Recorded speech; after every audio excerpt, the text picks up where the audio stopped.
since we visited Poisson. Maybe we should head over and have a look around. Hey, traveler, Paimon. Oh, Paimon knows that voice! Over here.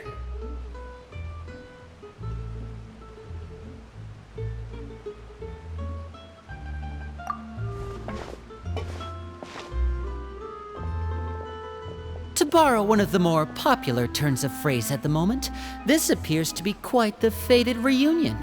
Running into you two out of the blue like this has really made my day. I certainly wasn't expecting it. You can say that again. What brings you to Poisson? Wait, Paimon's got it! You must be here for one of your magic shows, right? Actually, we've run into a bit of trouble on the home front, so Father arranged for us to stay in Poisson for the time being. Oh, are Lynette and Fremine here too? Yep, along with most of the other members of the House of the Hearth. You may have noticed Poisson seems a bit more crowded than usual. So you're saying nearly the entire organization has moved to Poisson? Sounds like you've run into way more than just a bit of trouble. What's really going on? Well... Since the two of you are so curious, perhaps I can fill in the gaps.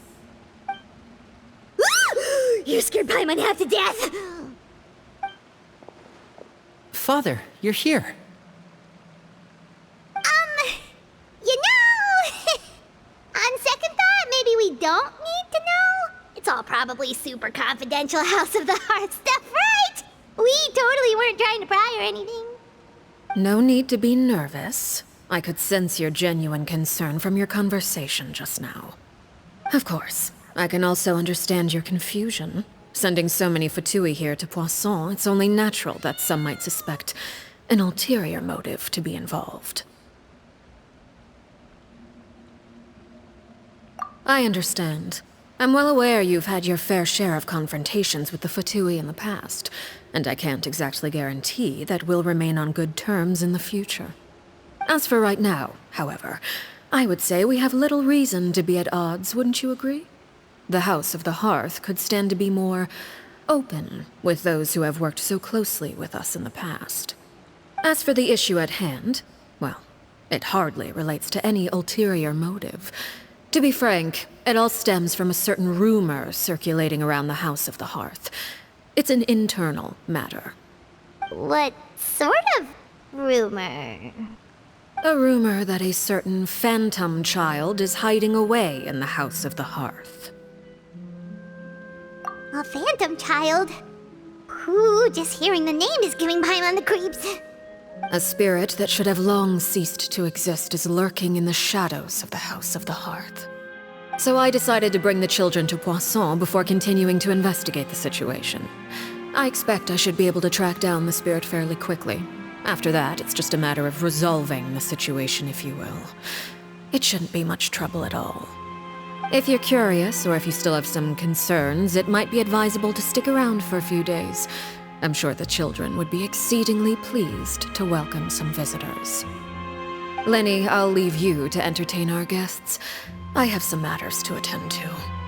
Of course, Father.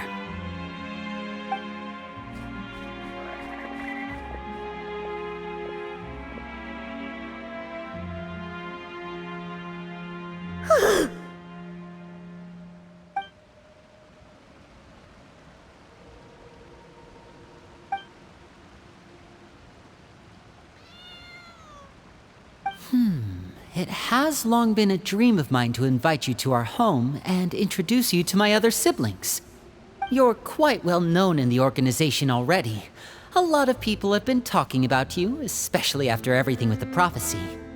If you're willing, why don't you stay a while and have a little chat with us? Alright. We don't have anything else to do right now anyway. But let's be clear, we're just gonna be there as guests, okay? Don't get any funny. Oh, wait a second. For your guests, that probably means we'll be treated to lots of yummy food, right? Of course. During our stay in Poisson, we've been helping out the locals with some fishing. We bring in quite the bounty every day. In fact, today's the perfect chance for me to show you what I can do in the kitchen. Let's go. I'll take you to where we're staying.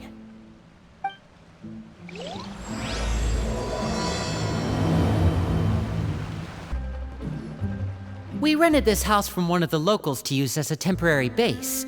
I'll come back later and tidy up a bit. After that, it should be all ready for you to stay in tonight. Awesome, thanks! So, where are we off to now? Well, when I happened to run into you two earlier, I was actually in the middle of distributing some supplies. With this many people staying in Poisson, we have to bring in outside supplies every now and then. I should probably make sure the rest of these provisions get delivered, otherwise people might start to get antsy. Okay, we'll come with! There are all sorts of rumors about your organization floating around out there. Paimon's not sure if she could even take a wild guess as to what's true and what's not.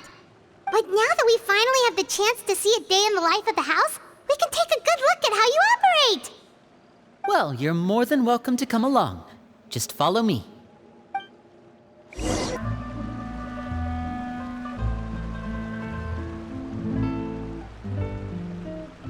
Lini! We're finally here! The supplies. I'm assuming you've... Brought them with me? Yep, here you go. Hello? Something caught your eye? It's the Traveler and Paimon! No way! Come here, everyone! Hurry! The Traveler and Paimon are here!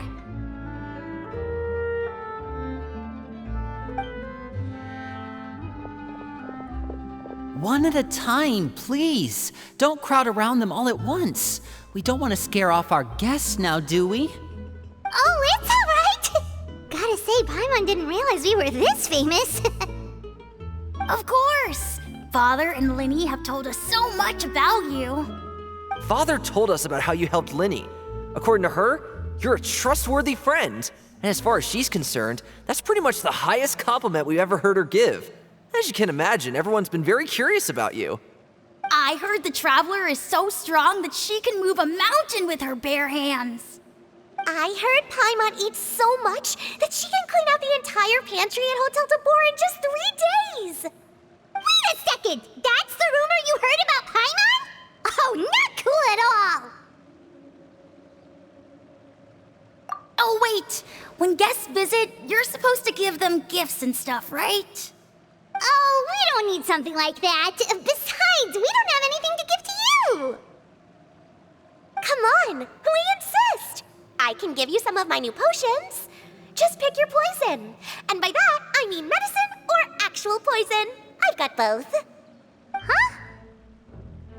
Or maybe Shaplo can teach you guys about stealth! He's super good at it! He's never been caught! Ah, now that's not a bad idea. I know you usually prefer to fight head-on, but it never hurts to expand your bag of tricks, right? When it comes to eliminating your enemies, staying quiet can go a long way. Trust me, I would know. I was poisoned not too long ago, and I'm still dealing with the after effects. So I'm not quite as good as I was before, but I can still give you some pointers. Wait, when you said gifts, Paimon didn't think you meant poison and stealth tactics. But those are the best things we can give you. You don't like them? Ooh, how about this? Tell me the name of someone who really annoys you, and we'll teach him a lesson for you. All right, Fold Selwar. I think that's enough suggestions for now. When it comes to being a good host, it's the thought that counts. You don't need a physical gift to make our guests happy. In fact, pestering them with suggestion after suggestion might make them more annoyed than anything. I would say your enthusiasm has certainly gotten across. Really?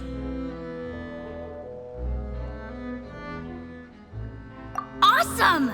It's been so long since we've had guests to play with. If there's anything you need, just let us know. Yeah, especially if it's poison or something. I've got all sorts of potions for that. Well, we'll talk to you all later. We've still got supplies to distribute. All right, see you later.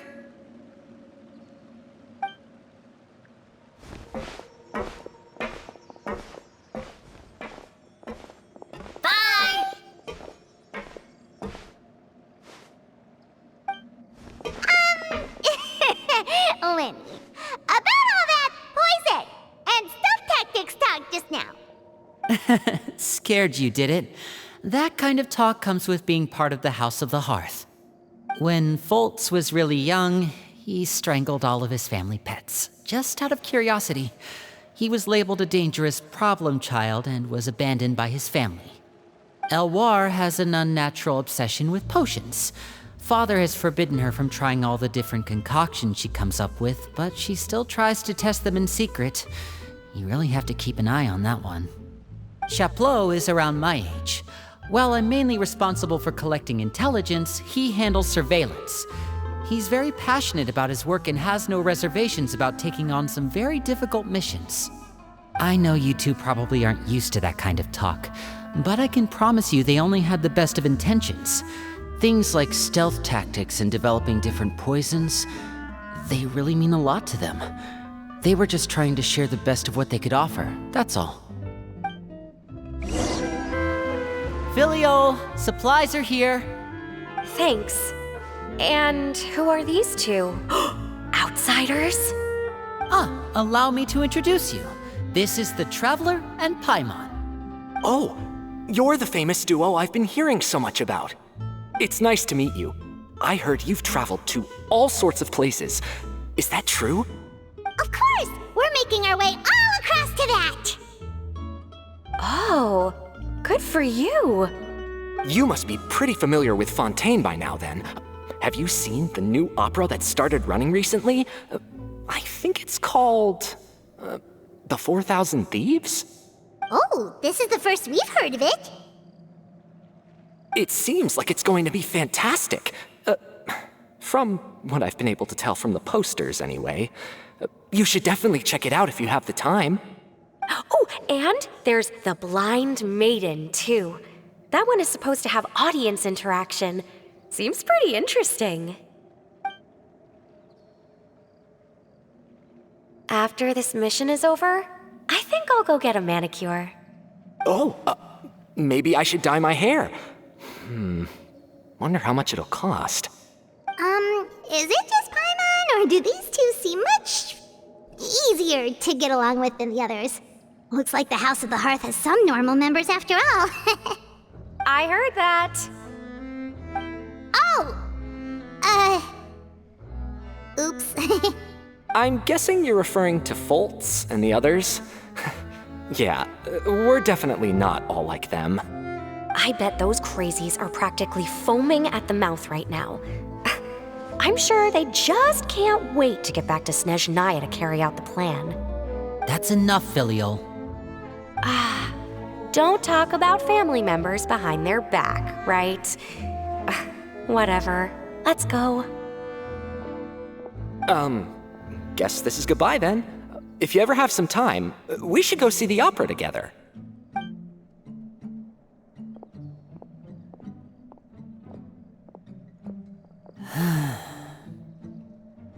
Well, that's it for the supplies. We should probably head back as well.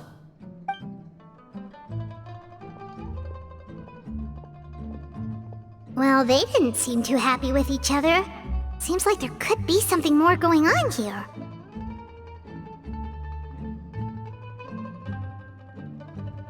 You're right. We're only here as guests after all. Oh, Linny's getting super far ahead. Come on, let's catch up.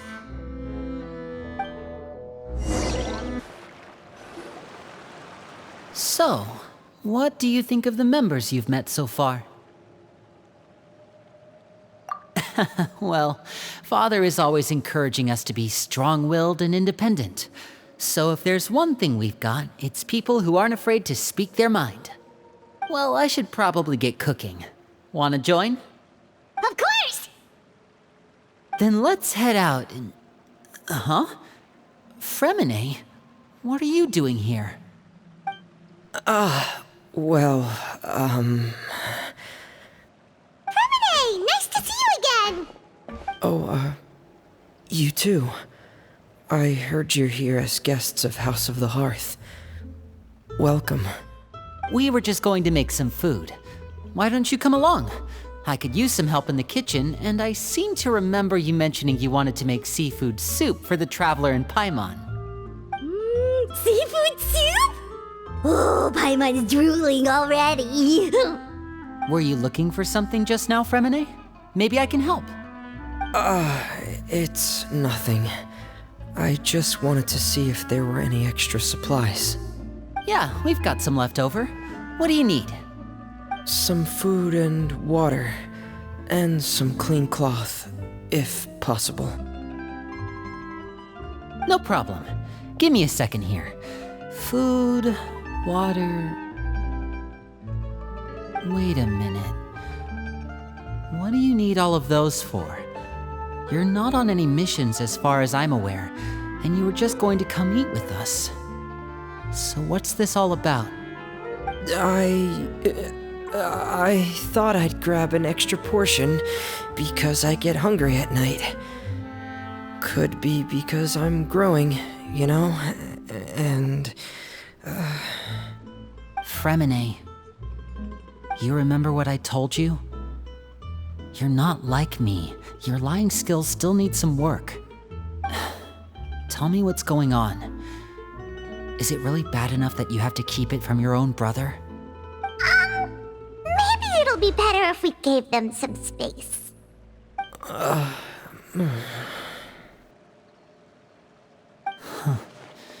This is the first time I've seen that kind of look on your face. Whatever happened, does it have something to do with Father?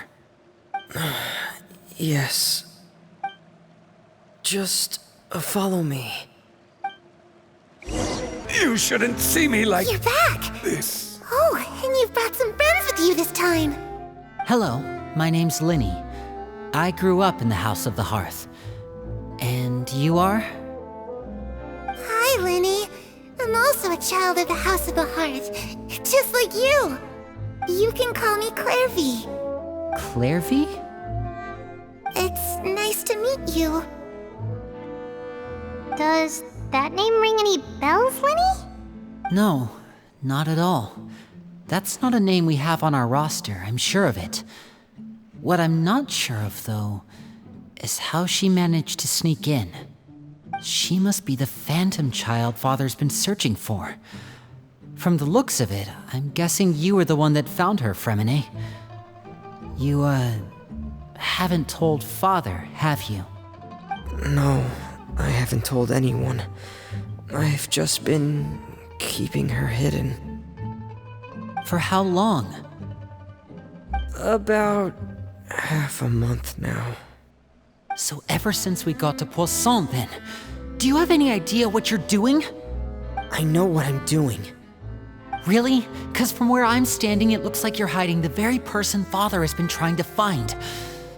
If Father finds out about this, everyone involved is going to be punished. You know the rules of the house, Fremine.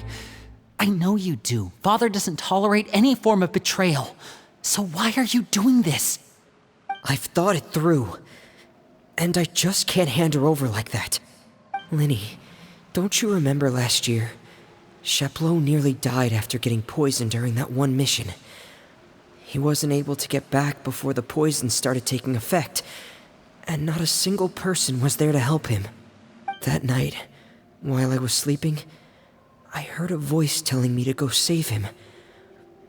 I opened my eyes, but I couldn't find the source of the voice. I thought maybe I was just hearing things, but I went to look for him anyway. Luckily, I got there with enough time to save his life. That feeling of being haunted, of hearing voices, it's happened many times in the House of the Hearth. I'm sure you've noticed. So what you're saying is, that was her? She was the one who spoke to you that night? Unless there are other spirits roaming around the House of the Hearth, I don't think there's any other possibility. If Klérvi were our enemy, it wouldn't matter whether she was a spirit or an actual child. I would have acted without a second thought, because that's what Father ordered us to do. But she's been living with us, helping us from the shadows all this time. I think that makes her family. I couldn't just hand her over to be dealt with. Not when there's so much we still don't know. So what's your plan then? You can't keep her here forever. Someone is bound to find out eventually. I haven't thought that far yet. I don't want to disobey an order from Father, but I also don't want to put Klérvi in danger. Come with me. There are a couple things I'd like to say to you in private.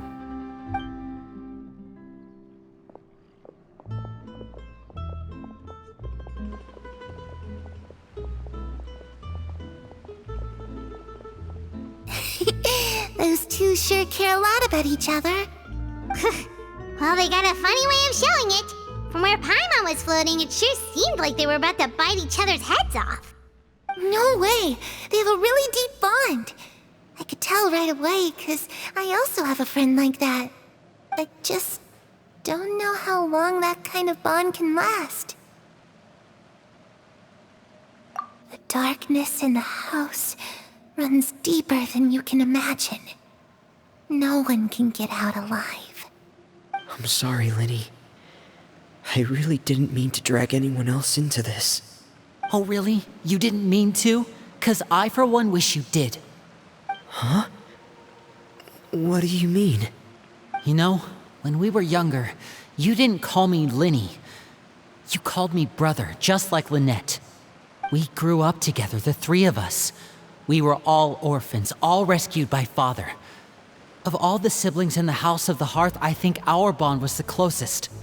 Later on, when you started calling me Lini, I wasn't actually surprised. After all, Lynette and I are related by blood. We've had to depend on each other to survive long before we joined the house. Lini, The darkest and most difficult moments of my life happened before you and I had ever met. I'm sure that's true for you as well. Even so, Fremine, we've stood by each other for all these years now, and to me, that means more than blood. You and Lynette are the most important people in my life. No one can replace you. So I won't let you face anything alone. Not if I can help it. Oh, looks like things are getting kinda heated between Lini and Fremine. Maybe we should go check on them.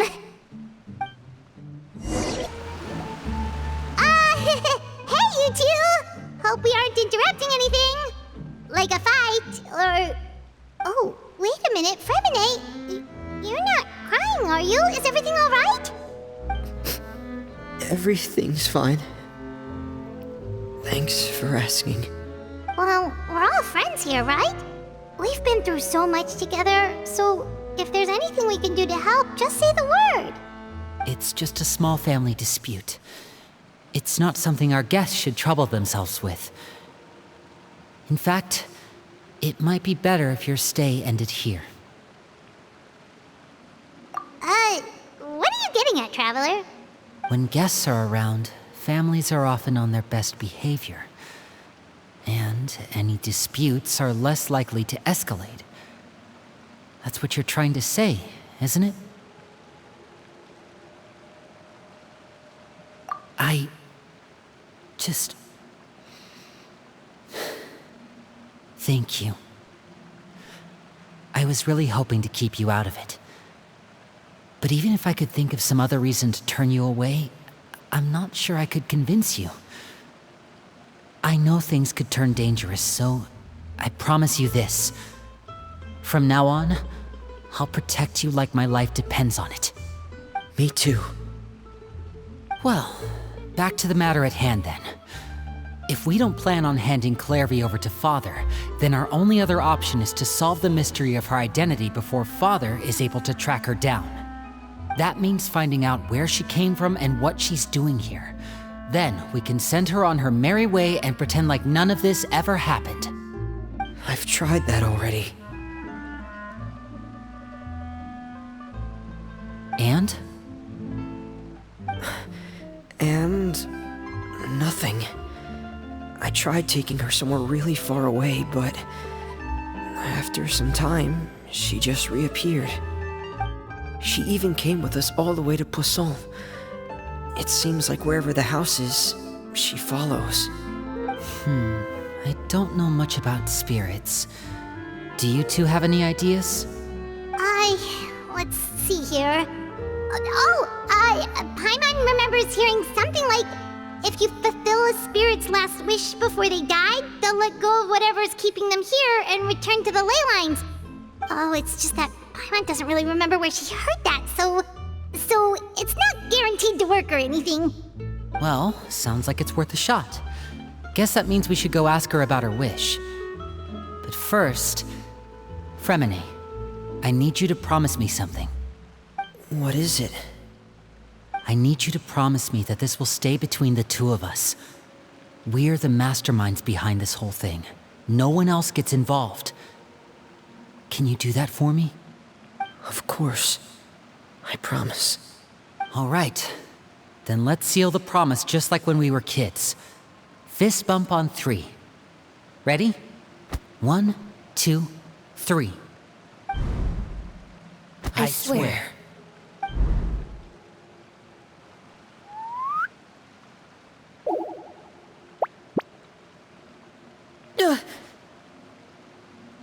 Whoa! Lynette! But what a surprise! What brings you here, dear sister? And, when exactly did you get here?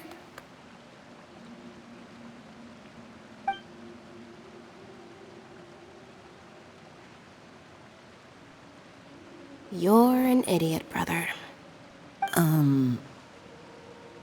And you too, Fremine.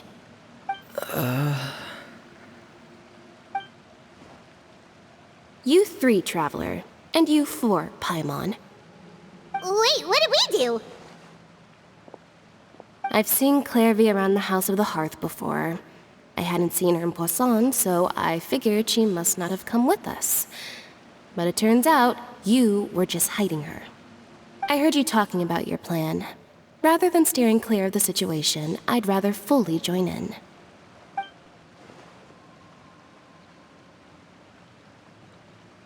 If you don't agree, I'll have no choice but to report everything back to Father.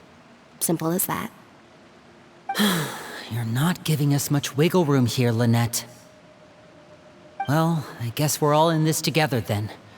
After we talk to Klérvi, we'll figure out our next move.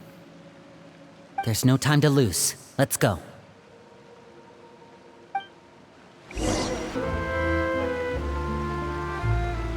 I'm full. Thank you for bringing me this food, you guys. She said she's full, but the food doesn't look like it's even been touched. That's right. Based on what I've been able to observe, it doesn't seem like Klérvi can interact with the physical world at all. Still, when she's presented with food, she'll always linger around it for a good little while. Maybe, in her mind, she really is eating those things. Does she know that she has already passed away? I've tried to ask her, but she didn't answer. My guess is that she's just as confused as we are. Or maybe she couldn't understand the question at all. Klérvi, if you've got some time, I'd like to ask you a few questions. Sure. Oh, another new friend. Hi, I'm Klérvi. Hello. Klérvi, how did you join the House of the Hearth? Huh? Isn't it the same for everybody? The knave brings you here and then you can't leave. It's just that your name, it's not on the roster. And I've never seen you before. The roster? Oh, I get it now. I think there might be some things you don't know about this place. The people in charge, they're not as nice as they look. They say they keep a roster, but it's not complete. There are a lot of people who aren't on it, and never will be. In this house, some people are family, and other people are just test subjects. Those kinds of people aren't ever going to get a place on the roster, unless it's the roster of people who've been executed. Wait, does that mean the knave... She... Is there anyone that can vouch for you? Perry, she's my best friend. She's the only one I trust in this place. Have either of you heard of that name before? No. Me neither. Klérvi, Perry. Neither of those names are on the roster. But it seems like she's telling the truth. Either that, or this kid's already got a bag of tricks bigger than mine. Maybe we should try a different approach. Klérvi, do you have a wish? A wish? It can be anything you want. Just imagine. It's your birthday, you're blowing out the candles, and your wish is...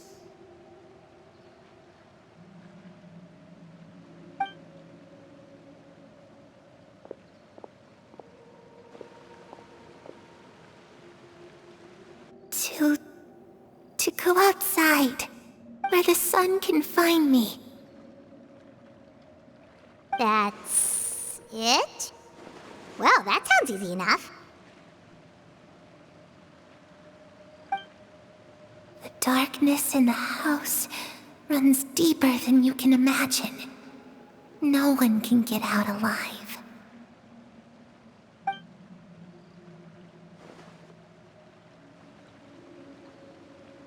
Okay, time to divide and conquer.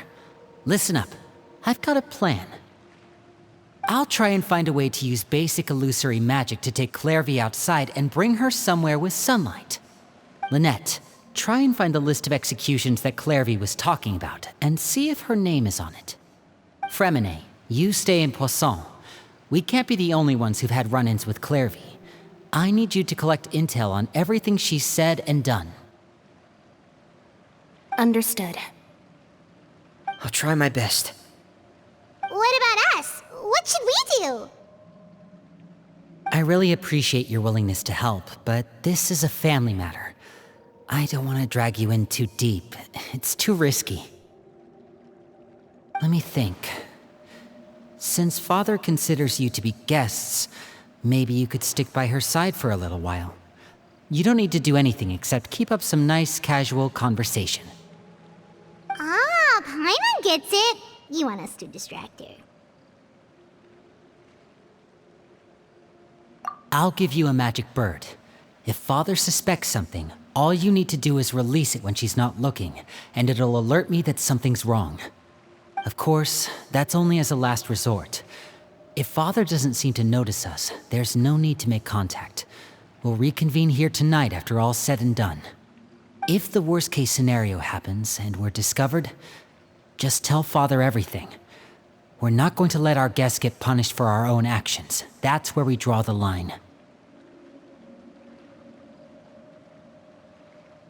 You too. Okay, this is where we part. Father should be at the beach nearby.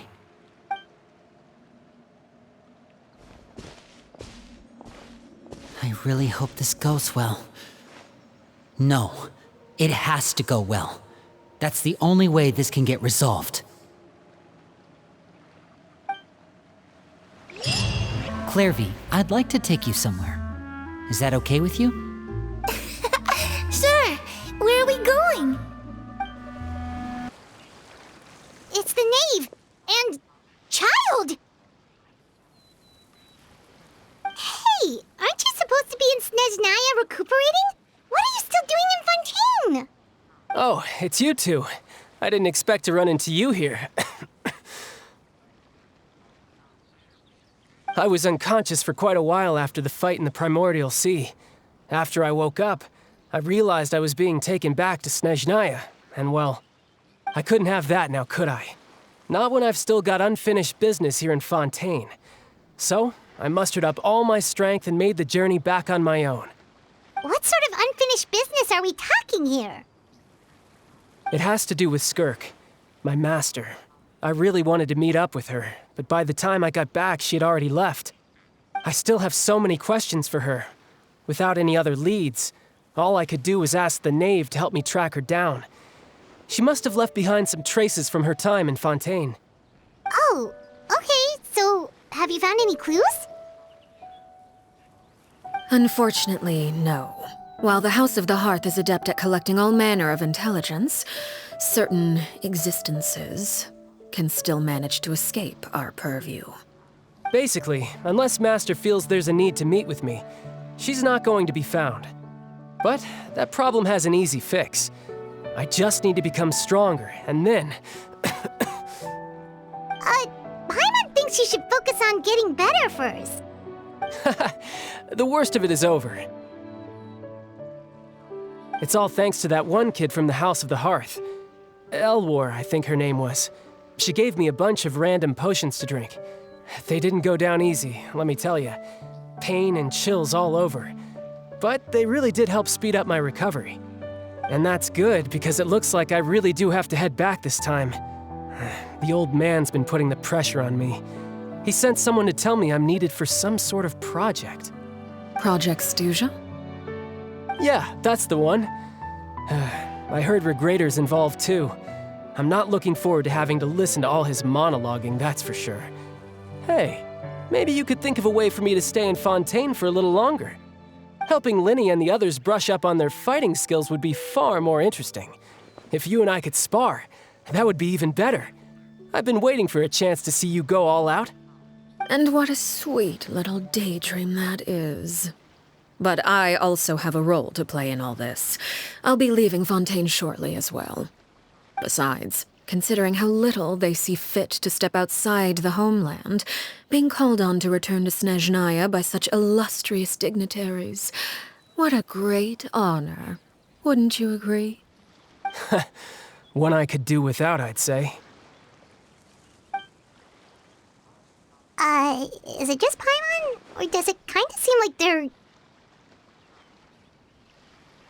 So, dear guests of the House of the Hearth, to what do I owe the visit?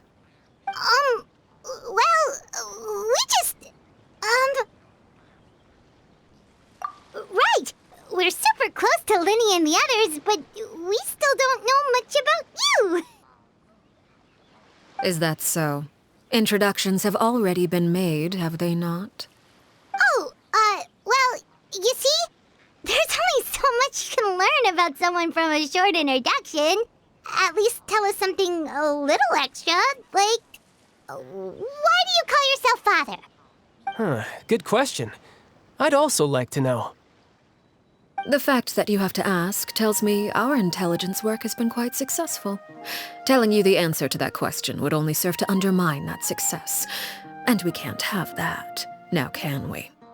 Spoken like a true diplomat. That was some expert sidestepping right there. Well, if there's nothing else, I think I'll take my leave. I still have a small matter to resolve at home. Wait, don't go!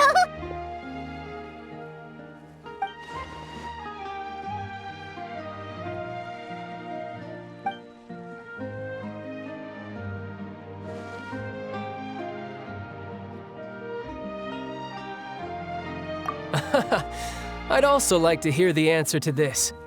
I've met some of the members of your organization, and they all seemed like really good kids. They actually reminded me of Tonya and Tusser. Which, by the way, if you ever betray them, I'm just letting you know, I won't let you off easy. And why would I betray them? Well, you've already betrayed the House of the Hearth once, haven't you? At least, that's what I heard.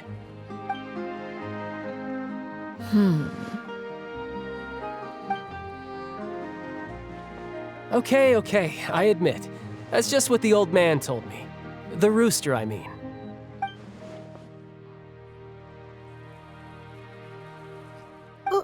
Wait, did you really do something bad to those kids?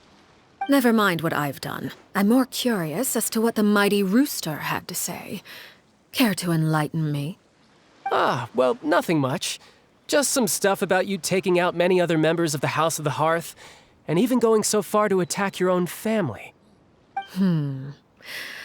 I see. Based on your reaction, I'm guessing it's all a bunch of lies. Hardly. I don't appreciate his particular turns of phrase, but I suppose he didn't say anything untrue. Although, it would be more accurate to say that there is a certain level of prejudice involved, but I don't intend to clear that up just yet. Prejudice has a funny way of concealing the real truth behind certain things, an attribute that I find to be quite advantageous. Call yourself a Fontainian, for example, and people will assume all sorts of things, when the real truth is that this is simply the land where I was raised. Huh? You're not actually from Fontaine? But then why did you try to help out with the prophecy and everything? I was trying to protect the children born in Fontaine. Claiming that I myself was a Fontainian simply made it easier to operate. People would hardly suspect a fellow Fontainian of having any ulterior motives. Who wouldn't want to save their homeland after all? The primordial sea wouldn't have any effect on me, but it would have caused great harm to the House of the Hearth. Well, you wanted extra information, didn't you? There you go. I hope that satisfied your curiosity.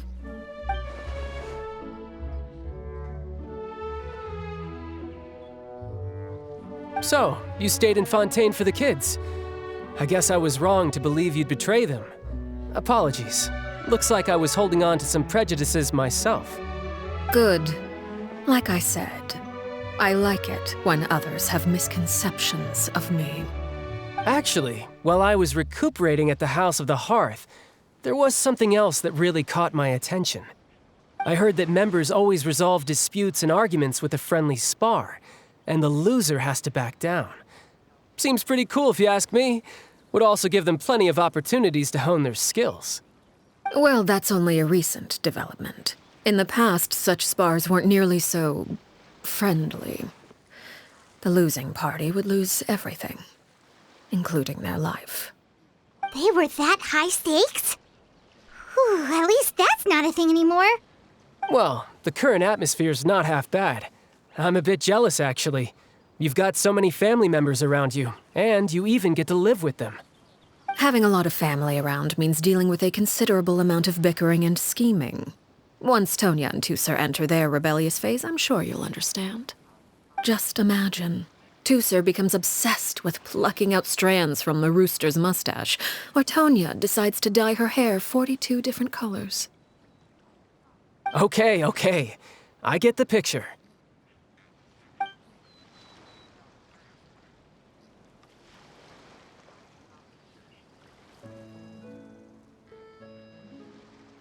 Well, would you look at the time? I should probably get going. Traveler, Paimon, I'm not sure where our paths will cross next, but the next time we run into each other, we should definitely try and find some time to spar. Again,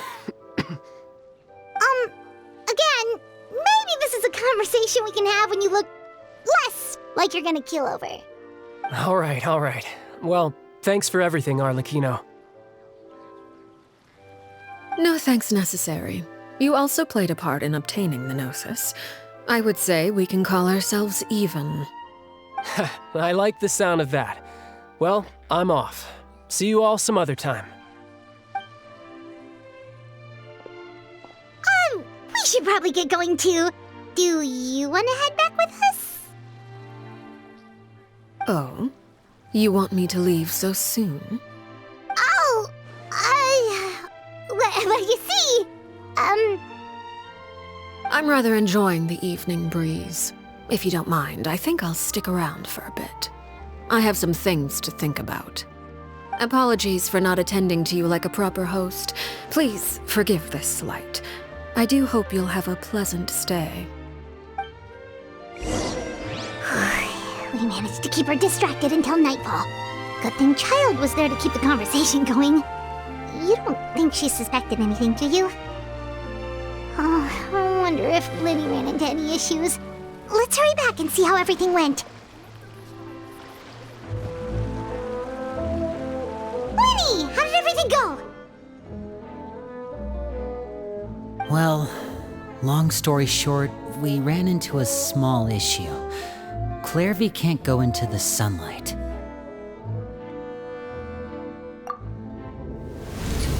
Everything was fine at first. She followed me up to the surface just like I told her.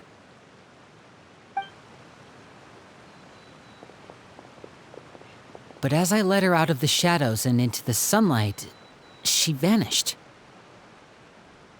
I turned around and there she was, standing at the edge of the shadows, silently watching me. Huh. Maybe she's afraid of sunlight, or... No, it wouldn't be her wish if that were the case. Well, we could always try pushing her into it. Oh, true. I've pretty much tried it all already. Nothing worked. Eventually, the sun went down, so all I could do was bring her back here. How did it go with you, Lynette? Good. I've got the list. It's right here. Really? Well, what are we waiting for? Let's take a look!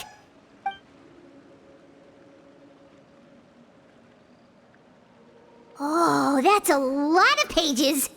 Oh, it's gonna take forever to get through it all. We can each take a section. Here.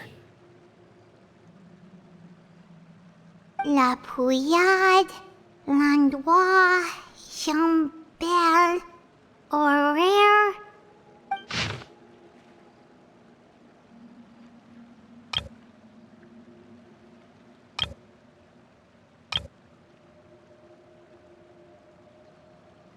Oh, yikes. That horaire guy has a huge scar on his face. He's kinda giving Paimon the creeps. I've met him before. The scar is from an injury he received during a mission. I still remember him joking with me about it. He said any future lover would take one look at him and then lose all interest. Did he say anything else? Well, I asked if there was someone he was interested in. He said no, and that's where our conversation ended. It was only later that I learned he really did have someone he liked. He risked everything to escape so he could be with her, but it didn't work. One day, Father asked to see him, and, well, I never saw him again after that. Wait, so that means the knave, she... It may seem cruel, but it's just one of the rules of the house. Betrayal is not to be taken lightly. We know too many secrets to come and go as we please. So, if you do try to leave, you pay with your life.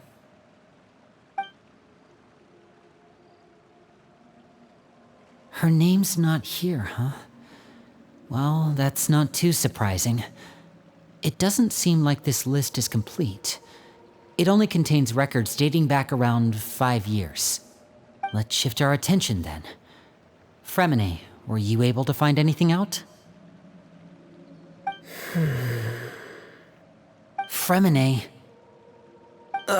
Sorry. I was thinking about something.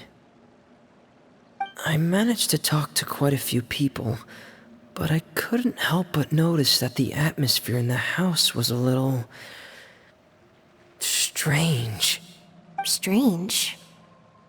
Yeah, I mean, I know there have been arguments in the past, times when people haven't gotten along.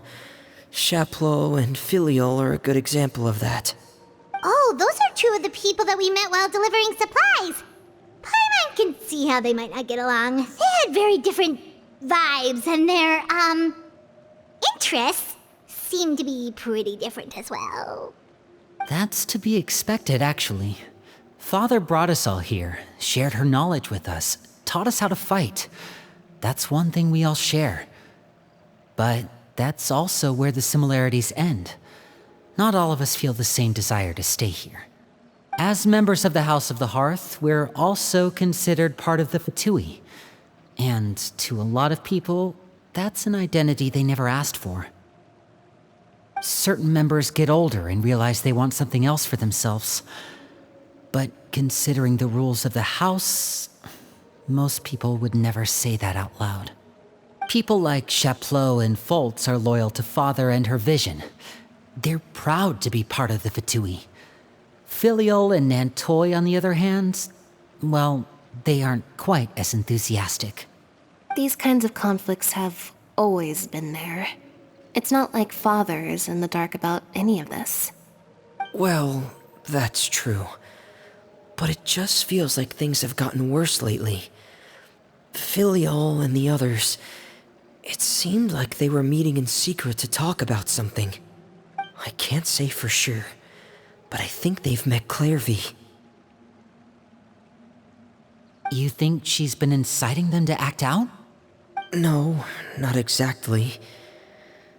But I wouldn't be surprised if she said something to them about the darkness in the house and how deep it runs. She's told me about it before. Experiments being run on children. People being used as pawns on the battlefield without so much as the strength to survive. And they just believed all that? Without any evidence? Klérvi's words probably gave them the excuse they were looking for. Whether they actually believe them to be true is secondary. This is all because of Project Stooja, isn't it? Whoa. Hold on a second. What's this Project Stooja all about, huh? This is the second time it's come up now. Sorry, but I'm not sure of the details either. I only know what Father has told us, which is that it's something the Rooster and Regrator have been working on together. Apparently, it has to do with the Vatui's strategic plan for the future. Because the House of the Hearth was so successful in obtaining the Gnosis, we now have the honor of playing a key role in Project Stooja. Wait, but isn't that a good thing? Key role is just another way of saying dangerous role. To us, the whole thing is an inconvenience. Father thinks so too, but she's in no position to refuse. Their plan isn't exactly unreasonable, and they've been funneling the house a lot of funding. It's just that we'll lose a lot of members in the process.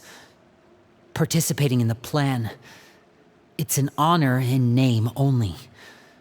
What they're really trying to do is subdue us. The existence of an intelligence organization outside their control makes them feel uneasy.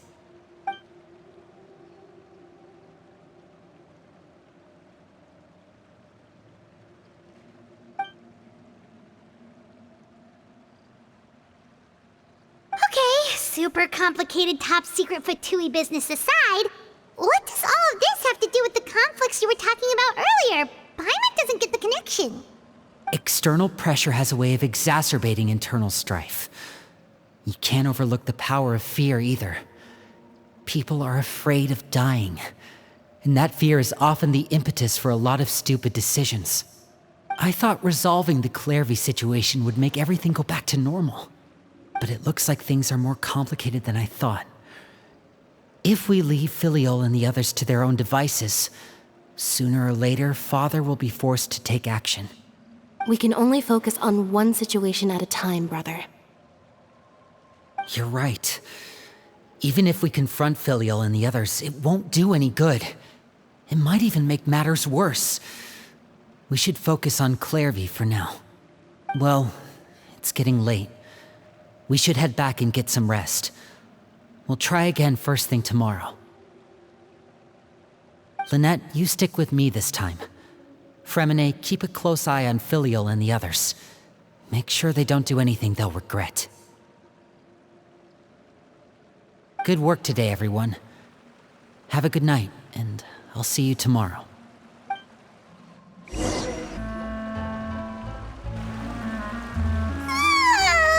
Oh, I'm always looking forward to an early night, but she can't sleep at all.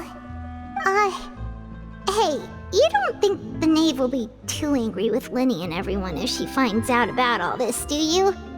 She's even scary when she smiles. If she were to actually get angry... Ooh, you have to protect Paimon if that happens, okay, Traveler?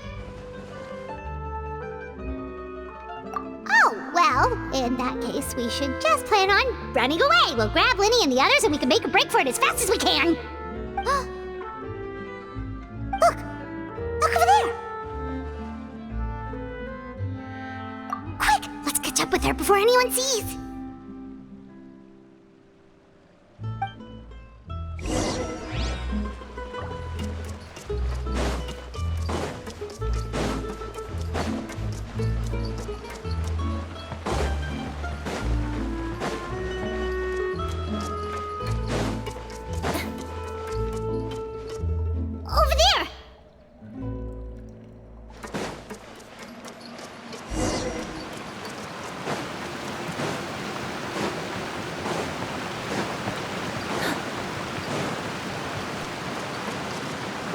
is she going?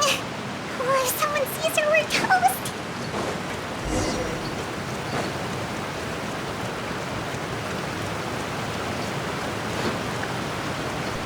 Yep.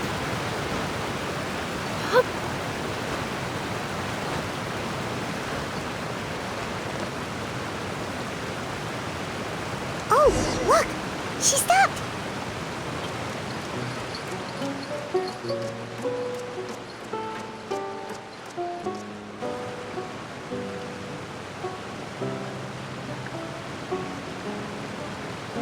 Klirvi! Shh! I opened the window while no one was looking.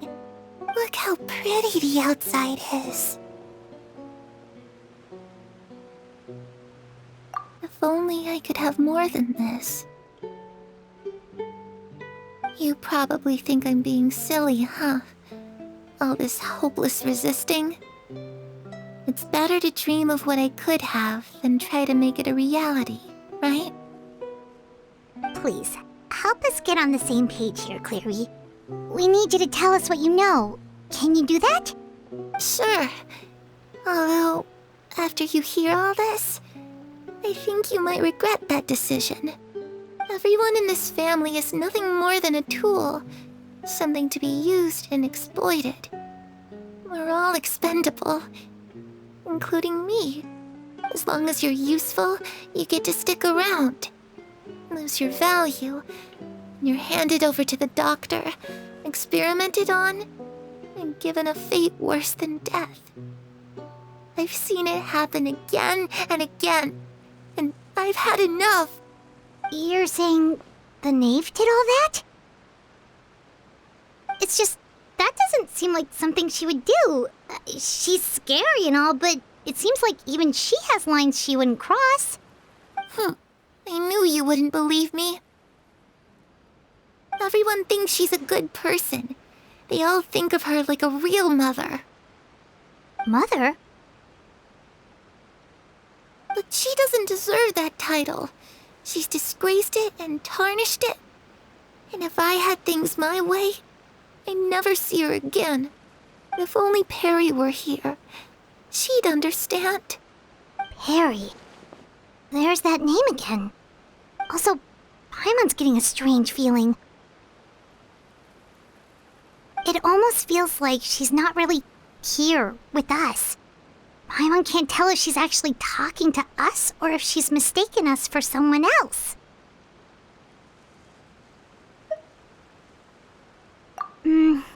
Well, in any case, it seems like she really needs someone to talk to. We should keep her company for a little longer. She looks so young. But it seems like she's been through a lot. It's getting windy. I should close the window. Ooh, look at the moon. Isn't it pretty? Hey, wanna hear a secret? I heard that if you look up at the night sky in Snezhnaya, you can see the aurora. It's supposed to be super pretty. Even prettier than the moon tonight. Perry and I promised each other that once we're older, we're gonna go see it together. But I can't find her. I'm worried she's also been... No, that wouldn't happen to her. She's special.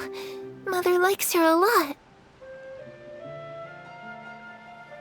I should really go talk to Mother, but we just fought. She doesn't want to see me, and I'm too scared to face her. What should I do?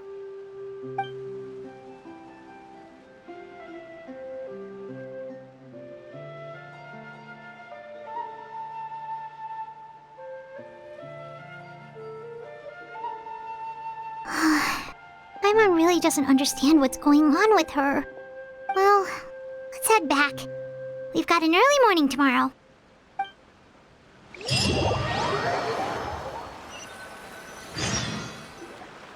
All right, looks like we're all here. Let's go ahead with the plan. Oh? What is it? What makes you ask that? Well, we kinda ran into Klirvi last night, and that's what she told us. We met the doctor back in Sumeru. He's super dangerous, and he's done all sorts of bad things. It's possible that Father and the Doctor have had certain dealings, but I don't think Father would work with him. We're not really on the same side, so there's not a lot of trust between them. That doesn't exactly set the stage for a successful partnership. I did hear, though, that when Father first became a Harbinger, the Doctor offered to work with the House of the Hearth.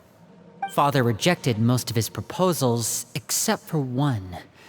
It had to do with some sort of secret experiment. Secret experiment? Could that be what Klurvy was talking about? I don't think so. I don't know any details about the experiment itself, but I do know it's an entirely independent operation. The Doctor only proposed a direction for the research. That was the extent of his involvement. I still don't think that counts as working together. The details of the experiment are confidential, but complete records are kept on all participants. That doesn't seem to be the case with the situation Klurvy referred to. I know you don't agree with some of the Fatui's methods, and I'm not asking you to. But I am asking you to trust us on this. The House of the Hearth has its own principles. There are certain lines we're not willing to cross. Alright, that's good to hear at least. Klurvy seems to think the Knave and the Doctor worked together to do something horrible. If that turned out to be true, Paimon doesn't know how he would even face you guys. It's just that it doesn't seem like Klurvy is lying either. The easiest thing to do would be just ask the Knave directly, but Paimon doesn't think she'd tell us.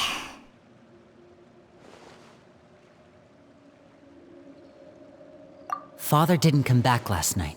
She's probably still near the shore. We'll be counting on you to distract her. Lynette, you're with me. Fremine, you know what to do. Be on your guard, everyone. All right, let's get to it. Where are we going today? Let's try somewhere further away this time.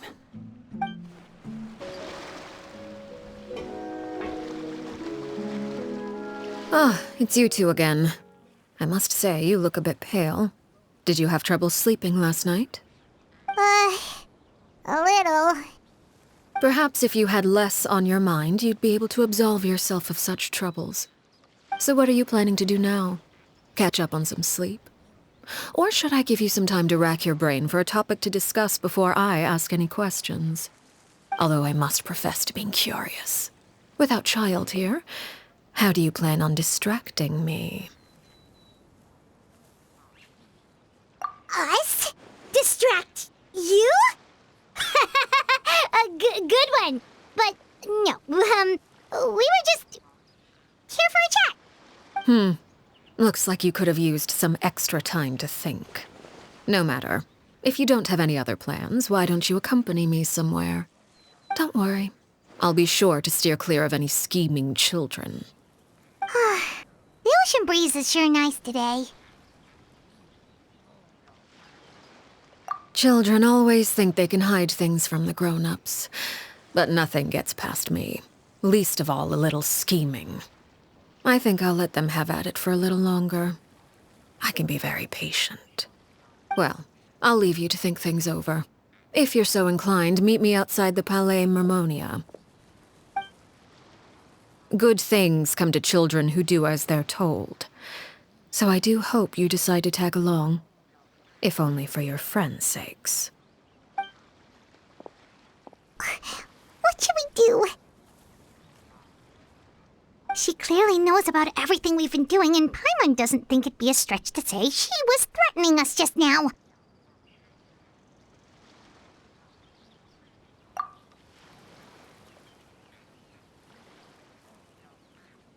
Oh, good idea. Hopefully he sees it in time. Well, we should probably head to the Palais Mermonia. Paimon doesn't want to find out what happens if we don't show up.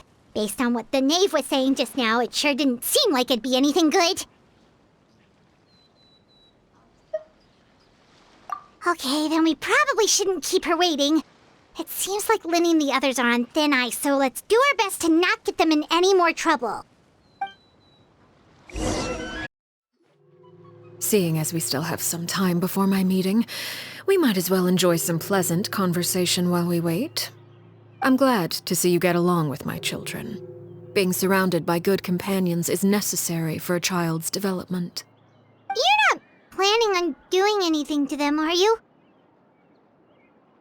I assume you're referring to Lini, Lynette, and Fremine. Although, there's that situation with Filial and Nentoy as well. It appears quite a few people have been acting out lately. No matter. I'm not one to discriminate. All those who betray the house meet the same fate. There are no exceptions. Does that mean you're going to kill them? Oh, are you here to beg for their lives? I'm sorry to disappoint, but the rules of the house change for no one. In my organization, everyone is responsible for their own actions. But don't you care about them at all? They really respect you. They even call you father. You must feel something for them. Any organization in which feelings come before principles is one destined for ruin. The House of the Hearth is hardly an exception. You could say our principles are more stringent than most. Perhaps I can offer you this consolation at least. As our guests, you two will not be held accountable along with them. I would imagine Lini, Lynette, and Fremine will be able to keep their lives. As for Filial, Nentoy, and the others, I'm afraid there's little I can do. They can try to escape, but once you know our secrets, there's no getting out alive. But that's awful. Ah, you seem concerned. Out of consideration for my guests, I suppose I could turn a blind eye for a little longer. If Lini and the others manage to dispose of Klérvi in the meantime, all evidence of their wrongdoing will be lost. In that case, I could hardly punish them for something I couldn't prove. If their efforts are unsuccessful, on the other hand, all will be held accountable, and the punishment will be severe. Of course. Oh, and here, I believe this belongs to you. Do try and keep better track of it next time. It takes a considerable amount of time to train a bird like this. It would be such a pity if you were to lose it. Permanently. Wait, where did you get that? Well, I'm afraid that's all the time we have to chat. Now, for the matter at hand. I asked you to meet me here because I have business at the Palais Mermonia. It has nothing to do with you, but I think it would be prudent for you to stick by my side for the time being. There will always be time later to run off and tell Lini what you've learned. Well, time to go. Looks like we wrapped things up just in time.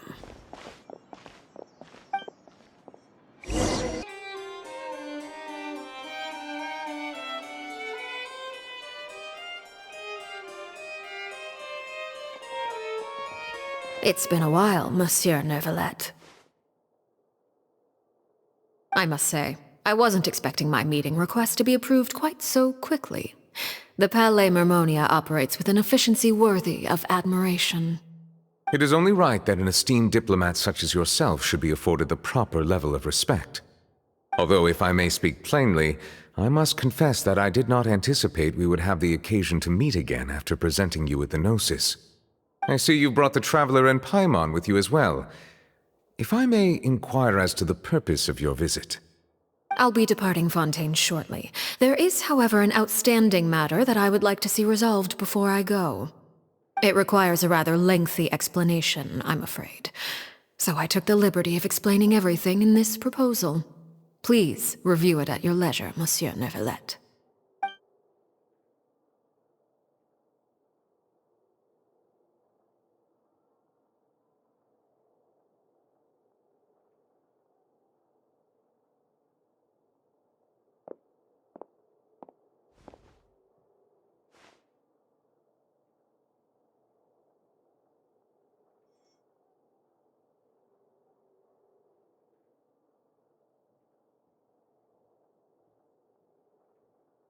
I understand your request. However, at the risk of causing offense, I must admit that I fail to see why you would wish for such a thing.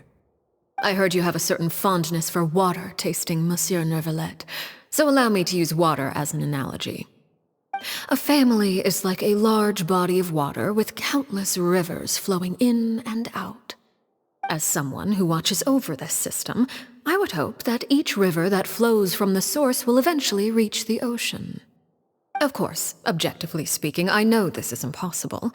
Most of the rivers will dry up along the way, disappearing into the ground and leaving nothing but a barren riverbed behind. Not all rivers are destined to reach the ocean, but I would not see their existence rendered meaningless. I believe the water that flows within them is simply meant for a different destination, like a field in need of irrigation.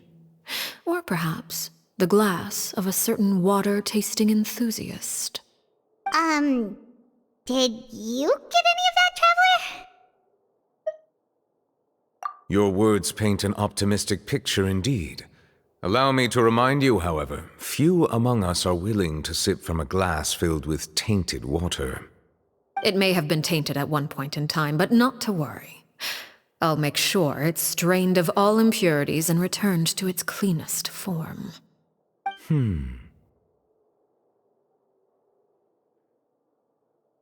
I seem to recall there being a transactional aspect to your proposal. Perhaps you could expound on that? If you accept my proposal, Monsieur Neuvillette, I will gradually withdraw my forces from Fontaine. And, unless absolutely necessary, I will no longer carry out any special missions within Fontaine. I presume I can take your words to mean that, in the future, cases similar to the Tartuffe assassination will cease to cross my desk? Tartuffe? Ah, that thief who embezzled funds from all those charities, you mean? My deepest condolences to his family, but without any evidence, I cannot imagine how the House of the Hearth might have been involved in his passing. Of course, if you accept my proposal, Monsieur Neuvillette, I'm sure certain measures could be taken to reduce the frequency of such troubles. You choose your words carefully indeed. In that case, I am inclined to accept your proposal. My thanks for your generosity, Monsieur Neuvillette. Well, with that settled, we should be going now. I took the liberty of bringing along 2 bottles of spring water from Snezhnaya for you to enjoy. I do hope I get the chance to hear your impressions. Perhaps at our next meeting, yes? Indeed. I trust you would not overlook your commitment in the meantime. All right, Traveler Paimon. Time to go.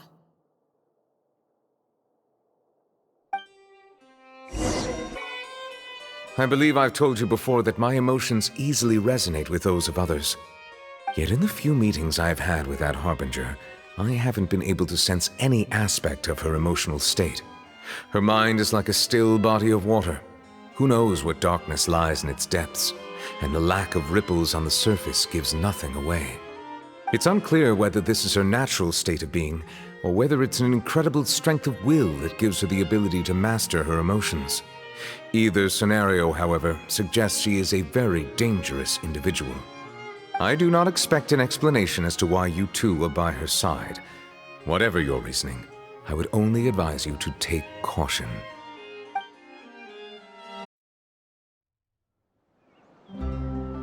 So, what exactly were you talking about back there? Paimon only heard you mention some rivers, a large body of water, and then some kind of irrigation scheme. You really want to know? I would imagine there might be more pressing concerns at the moment. Lini, Paimon really hopes everything's going okay. Oh, Paimon recognizes that look. You've got your thinking cap on, don't you, Traveler?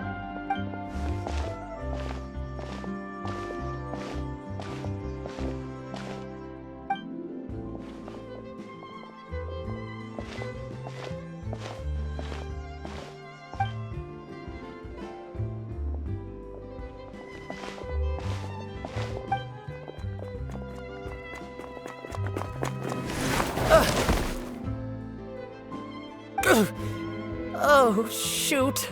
Are you alright? Oh, jeez. I'm so sorry. I was so focused on selling these papers, I wasn't looking where I was going. Well, let me make it up to you at least. Here, take this paper. On the house.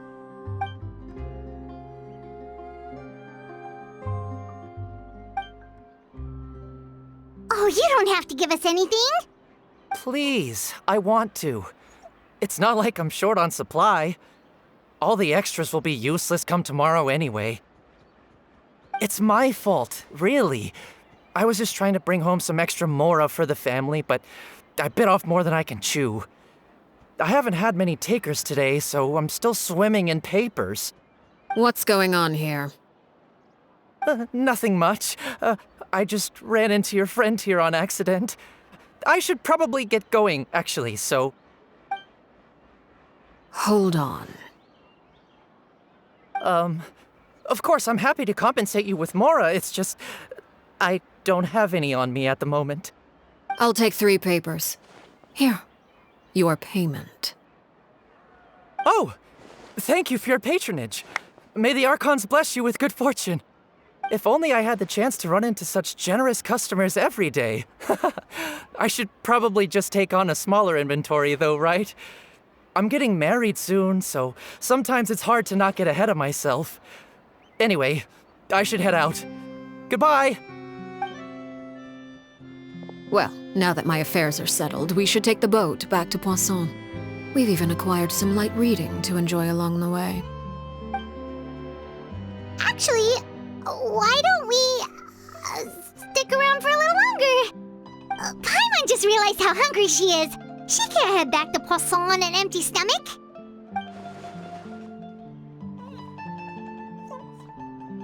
It appears you two are under the impression that delaying our return will somehow alter the situation in your favor. I'm sorry to ruin your fantasy, but your efforts are meaningless. That being said, I could be persuaded to give Lini some extra time. I just have one condition. If you agree to my request, I'll even answer some of your questions. You're quite curious about Klérvi, are you not? And my relationship to her. Wait, why are you being so generous all of a sudden? You're not gonna ask us to do something bad, are you? You overestimate yourself. You don't have the talent for bad things. Then what can you possibly... The most important consideration in a negotiation is that both sides receive something they want. Demands and threats only get you so far. Wonderful. Here it is. When the time comes, make the choice that you deem most appropriate in the situation, and lend your help to the House of the Hearth. Okay, sounds normal enough. But what do you mean, when the time comes? When is that supposed to be? That is for you to decide. Then we have a deal. Follow me.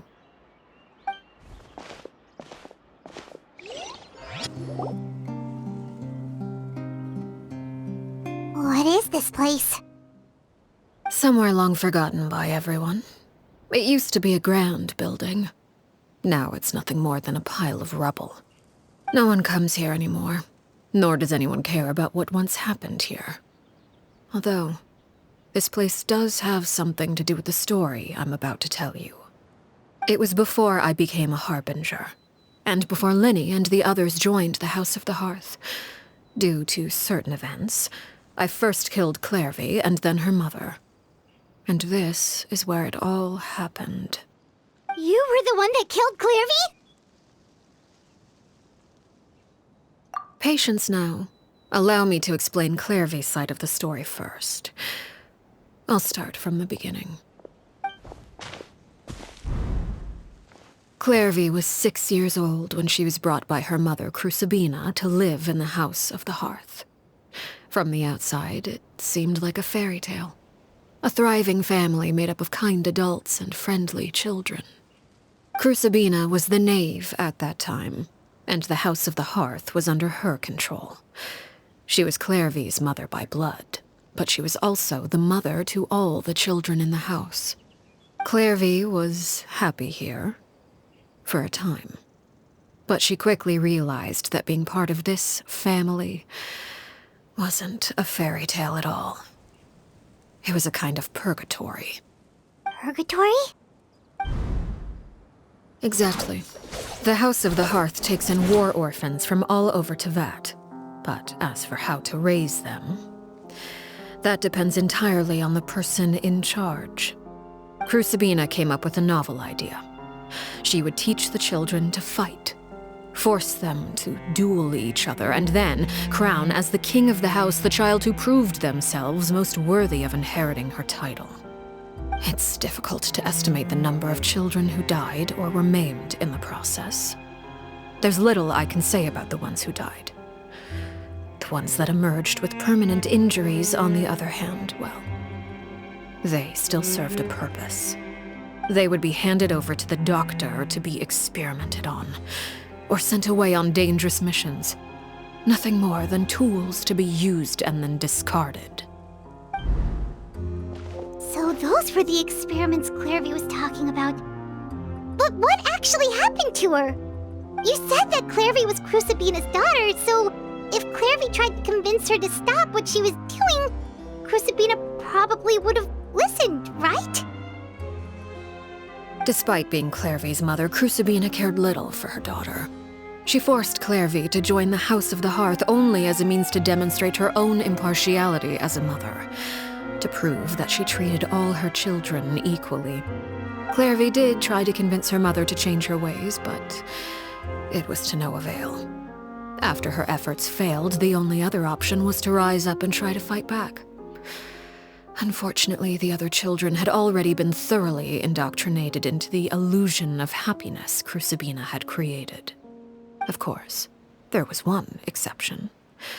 Someone Clervi's age who knew the truth about the House of the Hearth. Her name was Peruere. Wait, the friend that Clervi mentioned? Friend, huh? I suppose we can call her that for now. Clervi was a cheerful and passionate person with a tenacious spirit. Peruere, on the other hand, was rather cold-blooded. Her cold-blooded nature allowed her to see through Crucibina's facade. Yet, it was also this cold-bloodedness that prevented her from acting against it. At least at first. While Clervi longed for freedom, Peruere was convinced that, amid all the fighting and violence, she would make it until the end. Despite their differences, the two became fast friends, united by their knowledge of the truth. Clervi told Peruere that she hoped to create a real family, where no one would be killed or sacrificed. There may have been a certain naivete to her ideas, but Clervi proved her determination many times over.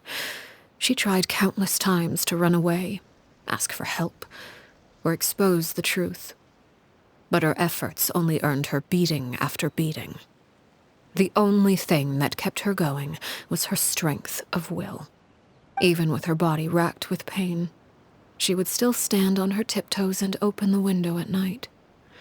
She and Peruere would look out at the moon together, a fierce longing for freedom shining in her eyes. But one day that light simply vanished. Oh no. What happened? Her hopelessness resulted from a culmination of things. 10 years had passed. 10 years worth of failure after failure. She and Peruere weren't children anymore, but finding any chance to escape still seemed as hopeless as ever. It was during this time that Peruere suggested a new plan. If escaping was out of the question, why not take down the very person sitting on top of this throne of lies? Mother herself. Clervi rejected that proposal. She claimed that, as a famous harbinger, Crucibina possessed an unimaginable amount of power. Trying to kill her would have an incredibly low chance of success. Clervi never gave another reason, but Peruere could see it written all over her face. Klérvi still thought of Crucibina as her mother. Killing her own flesh and blood was a line she couldn't bring herself to cross. If she couldn't escape and fight back, then only one option remained. Precisely. Death was the only way that she felt she could be free. It happened during a duel. When she arrived at the dueling ring that day, her partner turned out to be none other than Peruere, the very person that had stood by her side all those years. It was a fierce battle, but ultimately, Klérvi decided to let Peruere end her life. From that moment on, Peruere's journey was one written in flames. When the rain finally came and washed it all away, there she stood, the sole victor in Mother's endless game of slaughter, a trail of corpses strewn across her path to success. It was the very result she had predicted 10 years prior. Even then, she believed she would make it until the end. She wasn't surprised by the fact that she emerged as Mother's undisputed heir. Rather, her success left her with an inexplicable sense of restlessness. She was unsettled, and there was only one thing that could quell that sensation. Perhaps you two would like to take a guess as to what it was? Crucibina, you mean? But... Correct. This is the place where Peruere killed her best friend. A mere year later, this is also the place where she fought tooth and nail to kill the mother they shared. The moment she acted, any conception of what was right or wrong ceased to matter. It's one of the principles of the house. Only those who survive get to write the rules. Peruere won the battle, and became a harbinger herself. After which Her Majesty, the Tsaritsa, bestowed upon her a new name. Arlecchino. So the Perry Klérvi was talking about... It was you all along. You're Peruere. Arlecchino is just a name you got later. I left that name behind long ago. I must say, hearing it now does bring back memories. After I defeated Crucibina, the moniker of Mother died with her. I chose to forego the title she called herself, and even chose to give up my own name. I rebuilt the House of the Hearth under a new identity. Not only as Arlecchino, but as father. And that is where the story ends. Any more questions?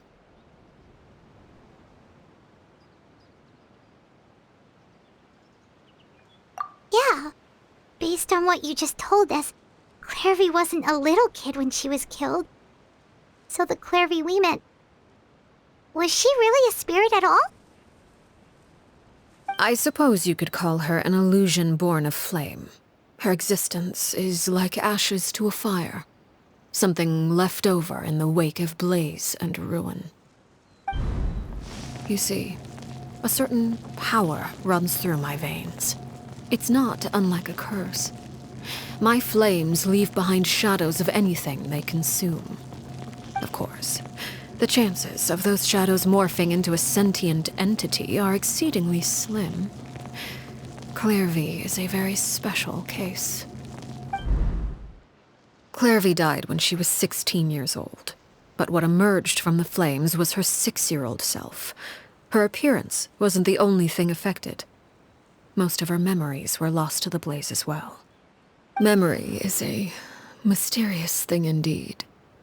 Losing a portion of your memories will alter your sense of self. Lose 10 years' worth, however, and it would be like living in the past. Like returning to a version of yourself that never grew up. No wonder Paimon got such a weird feeling when we were talking to her. Perhaps I should put it this way. Klérvi is someone trapped in time. It may seem like she exists with us in the present, but she truly lives in the confines of her own past. So if all of that is true, then you must have known about Klérvi for a long time. Indeed. She's a rather volatile and unstable entity. Sometimes she would look after the children. She's even saved some of their lives. But other times, she would hide from me and become obsessed with revealing the truth about the house to anyone who will listen. Shadows don't have the capacity to learn or grow. Any new information they encounter is quickly forgotten over time. Your attempts to expose Klérvi to sunlight, they failed, yes? The reason is actually quite simple. In Klérvi's mind, the house is impossible to escape, and it is this very perception that traps her there. But no matter. All I have to do is kill her again, and all will be resolved. I don't anticipate so much as a single speck of ash will be left behind this time. Wait! Paimon can understand why you might want her gone, but isn't there another way? So what if she's trapped in her 6-year-old self? She's still your friend! At least talk to her first! It's too late for that. She broke the rules, and now she must be punished. That goes for Filial and Nentoy as well. She's had quite the effect on them. I hope you understand. The difference between Crucibina and myself lies in our formulation of the rules, not our policy for enforcing them. Upholding the rules without question is a trait we both share, because that is how a household should be run. Is this really what you want to do? Whatever could you mean? Don't you want to say a proper goodbye at least? Whether as a killer or as a father, there are two things that must be avoided at all costs: anger and sorrow. Anger makes you impulsive. Sorrow causes you to waver. Well, it appears it's about time to proceed. Before we arrived, I told some of my well-behaved children to bring our troublemakers here by nightfall. I do believe I've kept my end of the deal. I gave your friends quite a bit more time. As for what happens now, we'll just have to wait and see.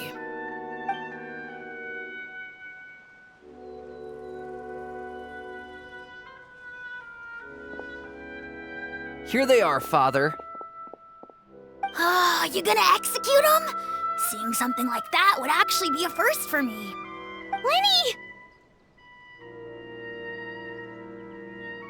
I'm sorry. I heard about how you helped buy us more time. But I still failed. I couldn't find a way to fulfill her wish. Huh? Are you... Perry? Indeed, it's been a while, Klérvi. Perry! Shh, stay right there. I'm sorry to postpone our reunion, but first I believe certain scores need settling.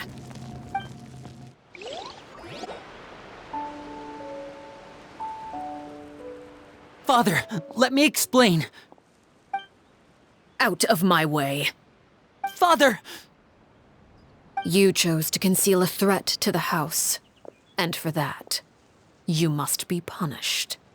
Overall, however, I suppose your wrongdoing is hardly the most egregious of the bunch, so I'll deal with your punishments later. As for right now, the more pressing concerns are the traitors among us. By traitors? Do you mean us? Father, let me explain. We didn't mean to... Fultz, why don't you share what you heard? Yes, Father. Secret Midnight Meeting number 3. Participants: Filial, Nantoy, Sato, Toddy. Nantoy clearly said, "If only Father wasn't the one who took us in." Sato added, "I'm sick of this life. I just want to live as a normal person." Filial was the worst of them all. She called us crazies and said a bunch of mean things about Father. I did not! You're lying! Fultz is trying to frame us! It's not like I'm the only one who heard those things. After that, you and Toddy and a bunch of other people started talking about Klérvi. You were using all those things Klérvi brought up as an excuse to question Father.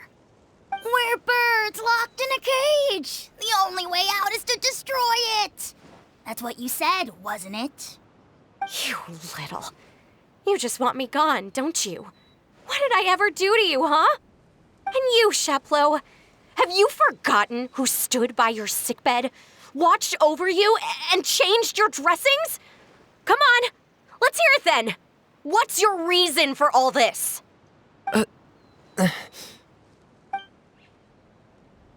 You're wrong, Filiol. We don't want you to die. You're our family. Liar. You wouldn't be doing this if that were the case. So why? Why have you backed us into a corner? We all live in the House of the Hearth. You know the type of work we do, Filiol. A single betrayal can cost dozens of us our lives. It's not like it's never happened before. That kind of thing is hard to forget. That's why the House of the Hearth cannot tolerate any form of betrayal. Ever since we came to Poisson, you've had 7 secret meetings. A lot of the things you talked about really crossed the line. You've been spying on us for half a month? Wait a second. Now that I think about it, the move to Poisson was just a way to make it easier to spy on us, wasn't it? Because we were all in one place. You've had this planned all along. Filiol, Nantoy, I'm sorry. I owe you both my life. I owe Klérvi too. If it weren't for all your help after I got poisoned, I wouldn't be standing here today. If this were any other situation, I would do anything to repay that kindness, even if it cost me my life. But rules are rules. I'm sorry. My hands are tied. Why? Why? That's enough, Filiol. We made a mistake, and we should own up to it. We broke the rules, plain and simple. And now we have to face the consequences. I'm sorry, Sheplo. Fultz. I'm sorry, Father. We accept our punishment. Sheplo, according to the rules of the House of the Hearth, how should these traitors be punished? All those who betray the house pay with their lives. And so it shall be.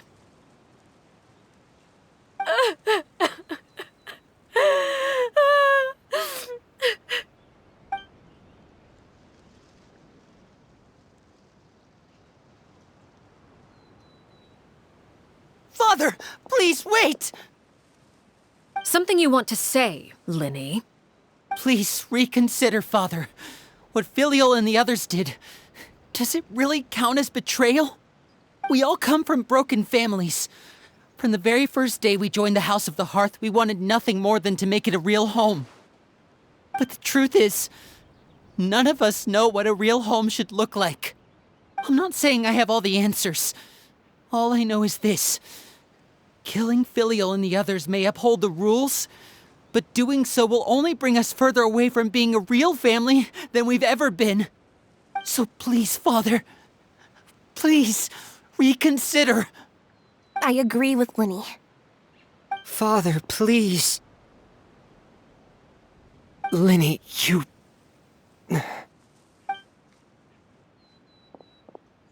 I also agree with Lini.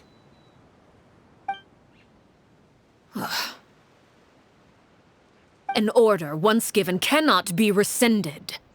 However, given the extent of your determination, I suppose we shall have to go about this a different way.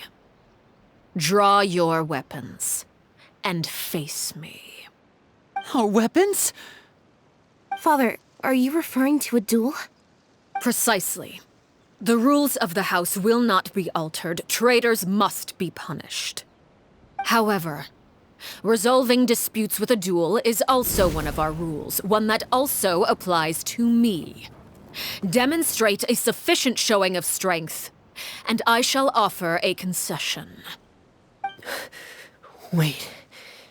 Beat Father in a duel? Impossible. Father is way too strong, even for Lenny.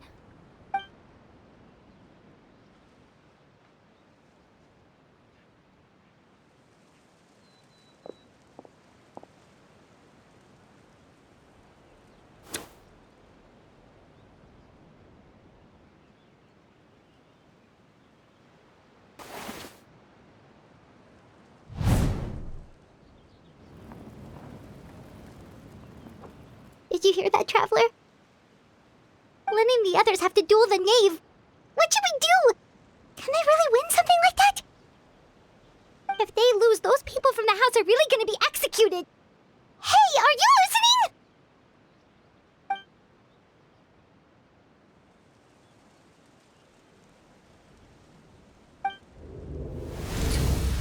Don't you want to say a proper goodbye at least? Anger makes you impulsive. Sorrow causes you to waver.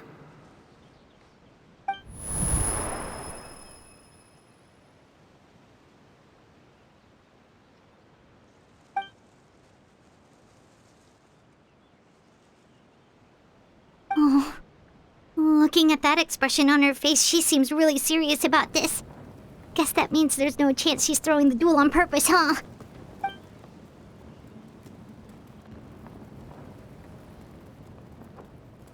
When guests are around, families are often on their best behavior.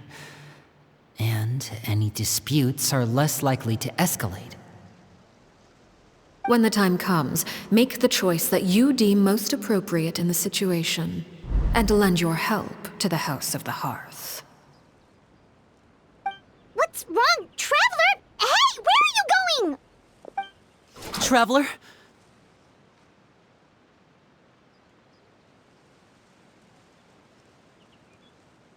You're asking to join the duel against the knave? I'll allow it. We do have a ready-made dueling ring at our disposal, after all. All I would advise is this. Keep a firm grasp on your weapon, and give it your all. Any less, and you may just lose your life. Loose.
You should know better than to crowd in one place.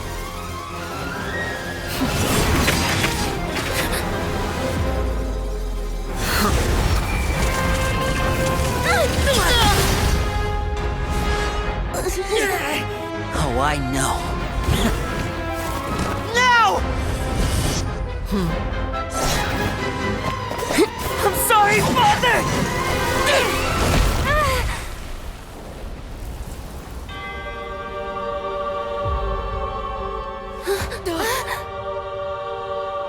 Sorry for what? This pitiful excuse for an attack.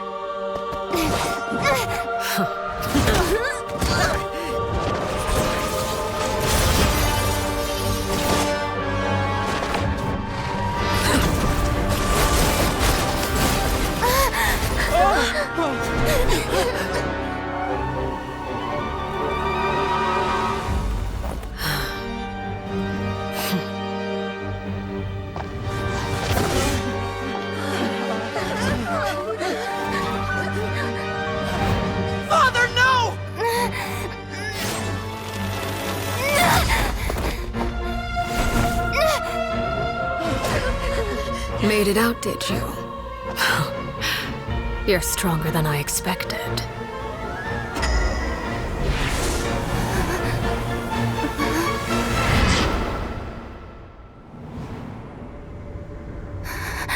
A crimson moon. I can't move.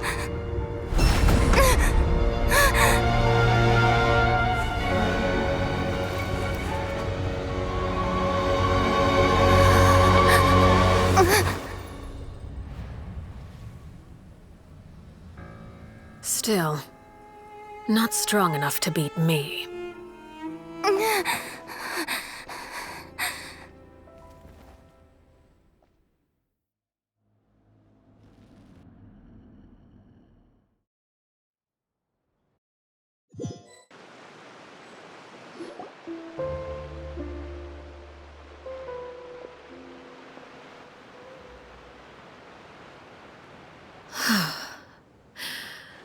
I believe we can end things here. It's not often that we get to enjoy the company of guests, after all. We wouldn't want things to get too out of hand. Brother, are you all right? Lini. Given that I am the victor of this duel, as agreed, the punishment stands. No! I never thought things would end like this. However, everyone involved in the duel demonstrated a remarkable level of strength and determination. In light of this, I'm prepared to change the method of execution. Elwar, the bottled flames I gave you for safekeeping. Do you still have them? Yes? I wasn't sure what they were for, but I've kept them super safe. I didn't lose a single one. Wonderful. Then, in just a moment, I'll have you administer them. Bottled flames? Indeed. They're the product of a secret experiment. Under certain special circumstances, flames can be extracted from my person and preserved. Once ingested, searing pain will spread across every inch of your body. No harm will come to you physically, but your memories will be burned away. If you can withstand the pain. When you awake, you'll have forgotten everything you know about the House of the Hearth, and will be expelled from the organization. In other words, administering this concoction will kill the version of you that grew up in the house, and give you a new identity.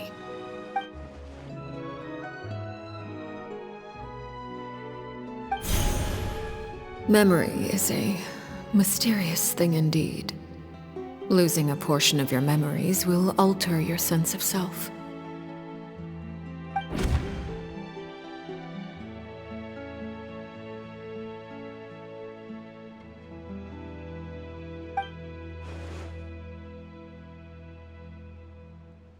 So, you're just letting us go, Father? You misunderstand. Memories are extremely important. Once consumed by flame, the version of you standing before me will die, and our secrets will die with you. So no, I don't intend to just let you go, because the person who survives will be nothing but a stranger. Even so, I won't have to live in fear anymore. I'm sorry, Father. I'm sorry I let you down, but I really... Don't cry, Filial. You haven't left the house yet, so there are still rules to be followed, yes? Remember what I taught you. Anger makes you impulsive, sorrow causes you to waver. Don't let yourself be controlled by your emotions. Of course. I'll remember. Dry your tears, and go pursue the life you really want. Yes, Father.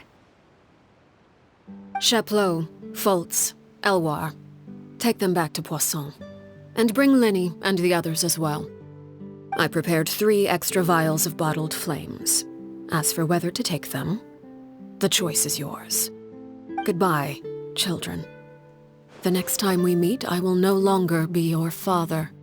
Thank you for all you've done for the house. I hope you have bright futures ahead of you.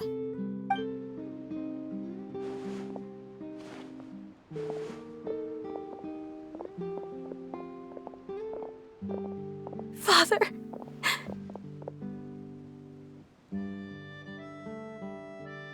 Let's go.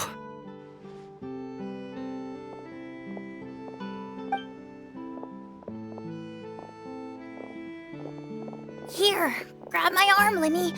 I'll help you walk back. Thank you.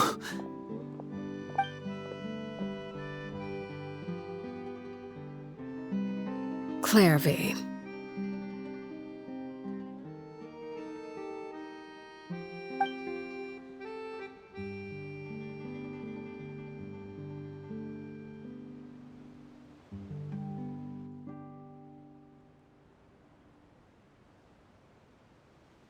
Can we talk now? I've been waiting for a super long time. You really are Perry, aren't you? I haven't seen you in so long. How come you're all grown up? Wait, did I somehow travel to the future on accident? Or am I dreaming? What a long dream. Neither. You died, Klérvi. That's what happened. You could have at least sugarcoated it a little. Look, she's so speechless.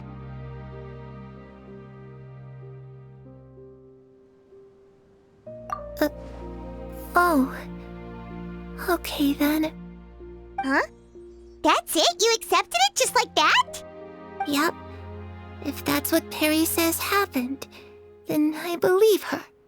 Perry wouldn't lie to me. Plus, I don't really need to know why I'm like this. I'm more curious about what happens in the future. If you're a harbinger now, Perry, that means Mother is gone, isn't she? Can you tell me about it? I want to know what happened to her. And to me. You never stopped trying to defy fate. At first, no one believed you. You could only vent your frustrations to the moon. In fact, you often sought comfort in the night sky. You wanted to see the aurora, so one night we promised each other we would go to Snezhnaya to see it together. Later on, you tried to run away, but you were brought back each time. Mother spared your life, but it wasn't out of kindness.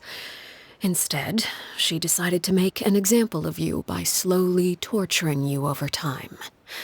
That way, the other children would know what happens to traitors. Still, you never gave up. Mother hoped that through ruthless duel after ruthless duel, she would be able to crown an ultimate victor among the children she raised. But you called on everyone to unite, to fight to a draw in order to reduce casualties. Your efforts may have only delayed the inevitable, but still. You gave them hope. You tried everything you could think of, but every attempt ended in failure.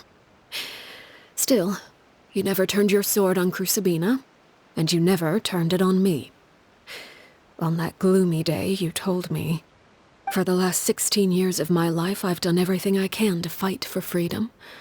But now, I realize that the only freedom I truly possess is the freedom to choose to die." I never imagined I would say something like that. I must have been feeling really worn down. But somehow, I still think I understand. According to Mother's plan, only one of us was going to make it until the end. And I always hoped that person would be you. If I could do it all over again, I still don't think I would make a different choice. Even when I first met you, I knew you'd be able to do what I couldn't. Is that so? Even now, I'm not sure I truly understand what kind of freedom you were trying to pursue. But as the head of the House of the Hearth, and as the children's father, I've tried to give them the most basic of freedoms. The freedom to choose their own fate. It's something I discussed with the Iudex of Fontaine. The children who want to leave the house will have their memories wiped clean of all secrets pertaining to the organization.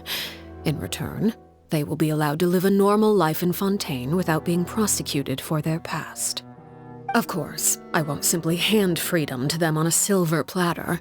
They have to fight for it and prove themselves worthy of it. Only freedom that is earned has true value. That's more than enough. That's exactly the kind of life I was fighting for.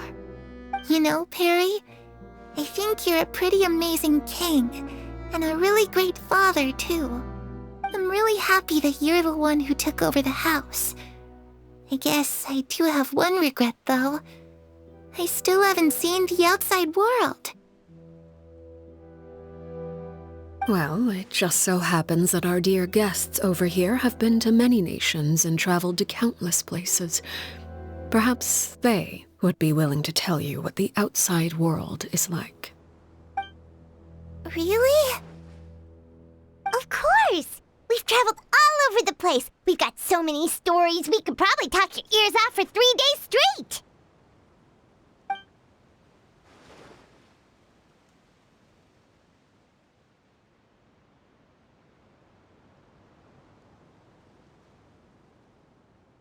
You know, I used to dream of being a bard. Playing the lute while singing into the winds of freedom. Even if there was no one there to listen, I would have continued to sing no matter what.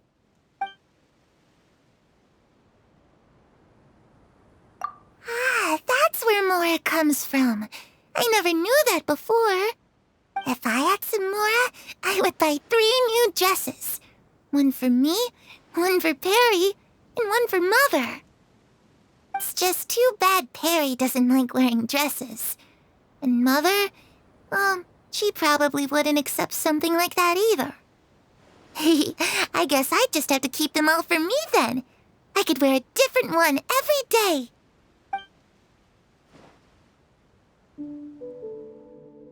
Those yokai you mentioned, what do they look like? I once saw a drawing of this one guy with horns on his head and a super scary face. Are there any yokai like that? Oh, sounds like you're talking about an Oni. Yep, we've met one, and let Paimon tell you, they're not nearly as scary as they look.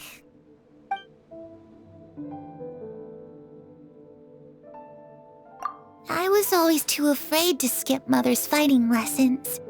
But at the academia, I bet you could do all sorts of secret things in class. Things that have nothing to do with studying. I'm just kidding. Being able to study whatever you want without having to fear for your life actually sounds pretty great.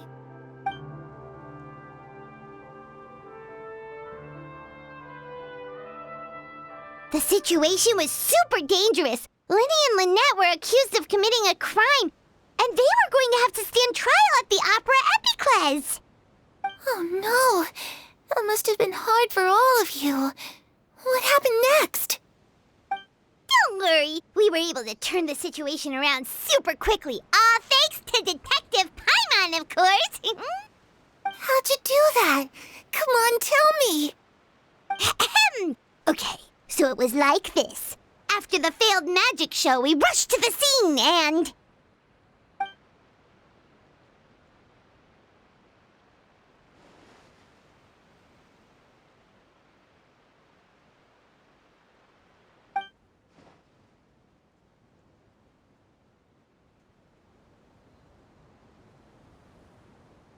Shadows don't have the capacity to learn or grow. Any new information they encounter is quickly forgotten over time.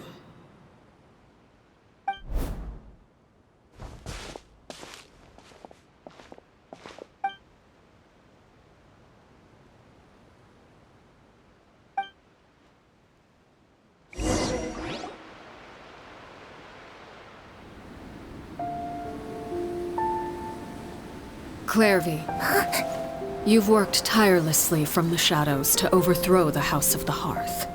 Now, by my authority as the Knave, I shall announce how this matter ends. You are hereby expelled from the House of the Hearth. You are no longer tied to this place, nor are you bound by its rules. You're saying that I can finally leave? I get to experience the outside world as well? Oh, I almost forgot. There's no getting older for me. Still, seeing who you grew up to be makes me really happy, Parallel. Take care of yourself. Goodbye. May we meet again someday.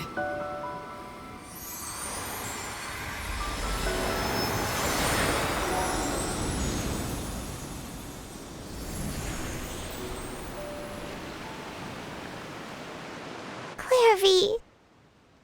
She left so soon. Paimon didn't even get to finish her story. I also have certain sentiments left unsaid. I wanted to tell her that the aurora I saw in Snezhnaya was just as beautiful as the ones in the pictures. But a shadow's memories reset at dawn. Had we delayed any longer, we wouldn't have had the time to say goodbye. Whatever regrets may linger, let them be lost to the coming of a new day. Father? It's Lini! Hey, Lini!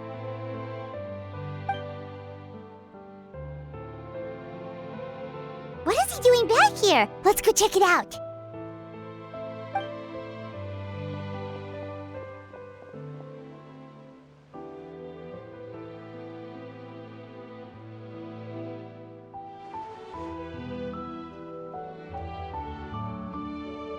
Father, the bottled flames have been administered. Filio and the others have left the house. And you? What have you decided? Thank you for giving us that choice, Father. But we never wanted to leave the house. It's the only home we've ever known. Lynette and Fremine feel the same way. They're recuperating back at the Hotel Bouffe d'été. But I decided to come back and tell you where we stood. I'm sure you're well aware of the expectations I have for you. I want you to follow in my footsteps and become the next king of the house. Yet you seem to have different ideas. I must admit, I'm rather surprised by your decision to stay. There's nothing wrong with choosing to live a quiet life. Leading this organization is a heavy responsibility, one not so easily carried by someone forced onto the throne. I just never understood what you saw in me. What made you believe I was deserving of that throne? You're brave, talented, and, most importantly, you cherish your family. You would do anything to protect them, even if it costs you your life.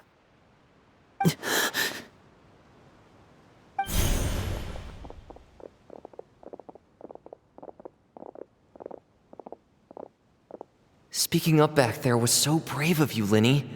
It's all thanks to you that we were able to convince Father to back down. You're a hero, Lini. Hero? Father is the real hero. Had Father gone all out during the duel, there's no way I would have walked away with my life. She must have had it all planned from the beginning, from the very moment she suggested a duel. I'm not deserving of that title. I'm not strong enough or smart enough. You're wrong. In my opinion, all you need to be deserving of the throne is conviction and the necessary strength to act on it. We may have different ideas of what it means to be a family, but you can hardly be said to lack conviction. What you truly lack is strength. For someone of your talent, though, that's something that will come with time. Even without that strength, You still chose to face me in a duel, even though the odds were stacked against you. That capacity to honor your convictions is what I truly see in you. Father. No one knows what the future holds, what tragedy or triumph may be in store. Being at the head of this organization requires the strength of will to face whatever comes. Caution will only hold you back. If reaching a certain standard were required to go after what you want, I would never have succeeded in killing my predecessor. Back then, there was still a considerable gap between our abilities. Strength may decide the ultimate victor, but those who let a lack of strength dictate their decisions or undermine their convictions will never be worthy of the throne. I understand, Father. Thank you. Children must grow up to surpass their parents. Only then can a family continue to flourish. The road ahead is not an easy one, so I'll ask you one last time. Are you certain you want to stay? You've done so much for me, Father, and that kindness must be repaid. Plus, with Project Stuja at hand, there are many dangers ahead, and I, for one, don't intend to back down. Protecting my family at all costs. That's my conviction. Then you're welcome to stay. As for Project Stuja, you need not be too concerned. If those cowardly businessmen and heartless dignitaries try to take us down, I'm prepared to teach them a lesson. Having members who longed for the light was our organization's last weakness. With those members no longer among our ranks, the House of the Hearth is like a spider hiding in the shadows. We need only wait for our prey to come to us. At present, our imperative is to use their plan to our advantage. In doing so, a crimson moon shall rise amid the frigid blizzards of winter. No demonstration of loyalty shall go unrewarded, and no sacrifice shall be in vain. As for the two of you, whether we meet again as friend or foe, I'll remember the camaraderie we shared in this moment. No matter how arduous the journey ahead, I hope we both reach our desired destination. Didn't Lini say that Lynette and Fremine were recovering at the Hotel Bouffe d'été? Oh, Paimon wonders how they're doing. Maybe we should go check on them.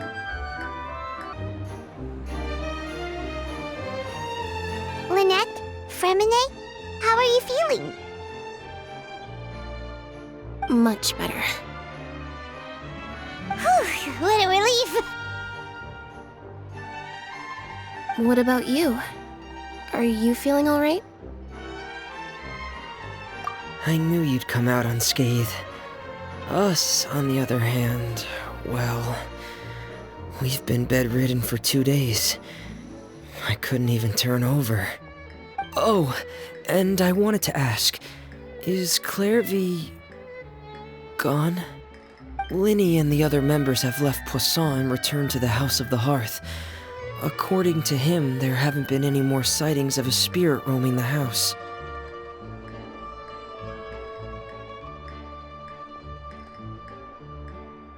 I see. I'm glad. Father came to check up on us 2 days ago and told us about what happened with Crusabina and Klérvi. Actually, I've met Crusabina before.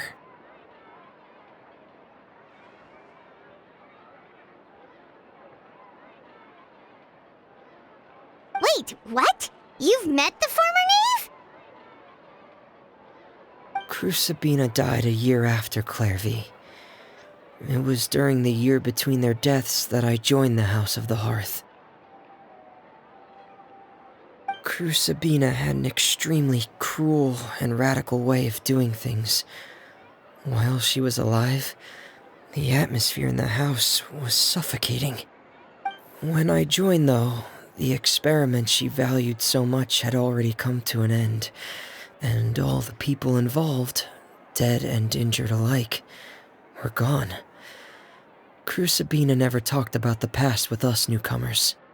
A couple of months after I joined, Father killed Crucibina and burned all her files. With that, the names of all the people subjected to her experiments, Klérvi included, were lost to the flames, along with the painful memories they represented. Father took in Lini and me a couple months after that, but she never mentioned anything about Crucibina or Klérvi. It really seems like something she was planning to keep to herself.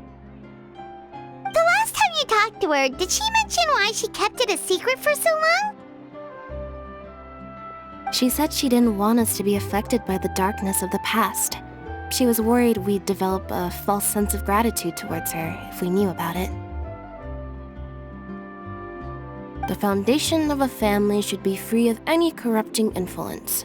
Whatever happened in the past, it has nothing to do with who we are now. And that's what Father told us in the end. But I still thanked her for everything. It was only after hearing about what Crucibina did that I finally realized how insignificant our lives could have been. The members of the house meant nothing to her. To say that she valued them in any way, even just as a tool, would probably be giving her too much credit. If Father hadn't taken over the House of the Hearth, I probably would have already... Father rarely brings up the fact that she saved us. She doesn't believe that being indebted to her should be what ties us together. But even if we didn't owe her anything, we would still choose to stay. Because this is our home. We may have arguments or times when we feel wronged. Some people may even choose to leave. But as long as Father is here, we will always have a home. Whether the path before us is bathed in sunlight or shrouded in shadow, we'll follow Father wherever she chooses to go. So I wanted to say thank you for helping us make it through this crisis. Without your help, we could have lost a lot more along the way. Oh, we didn't do anything, really. Of course. You're welcome anytime. Are Filial and Nantoy okay? I actually saw them at a cafe this morning. They didn't recognize me.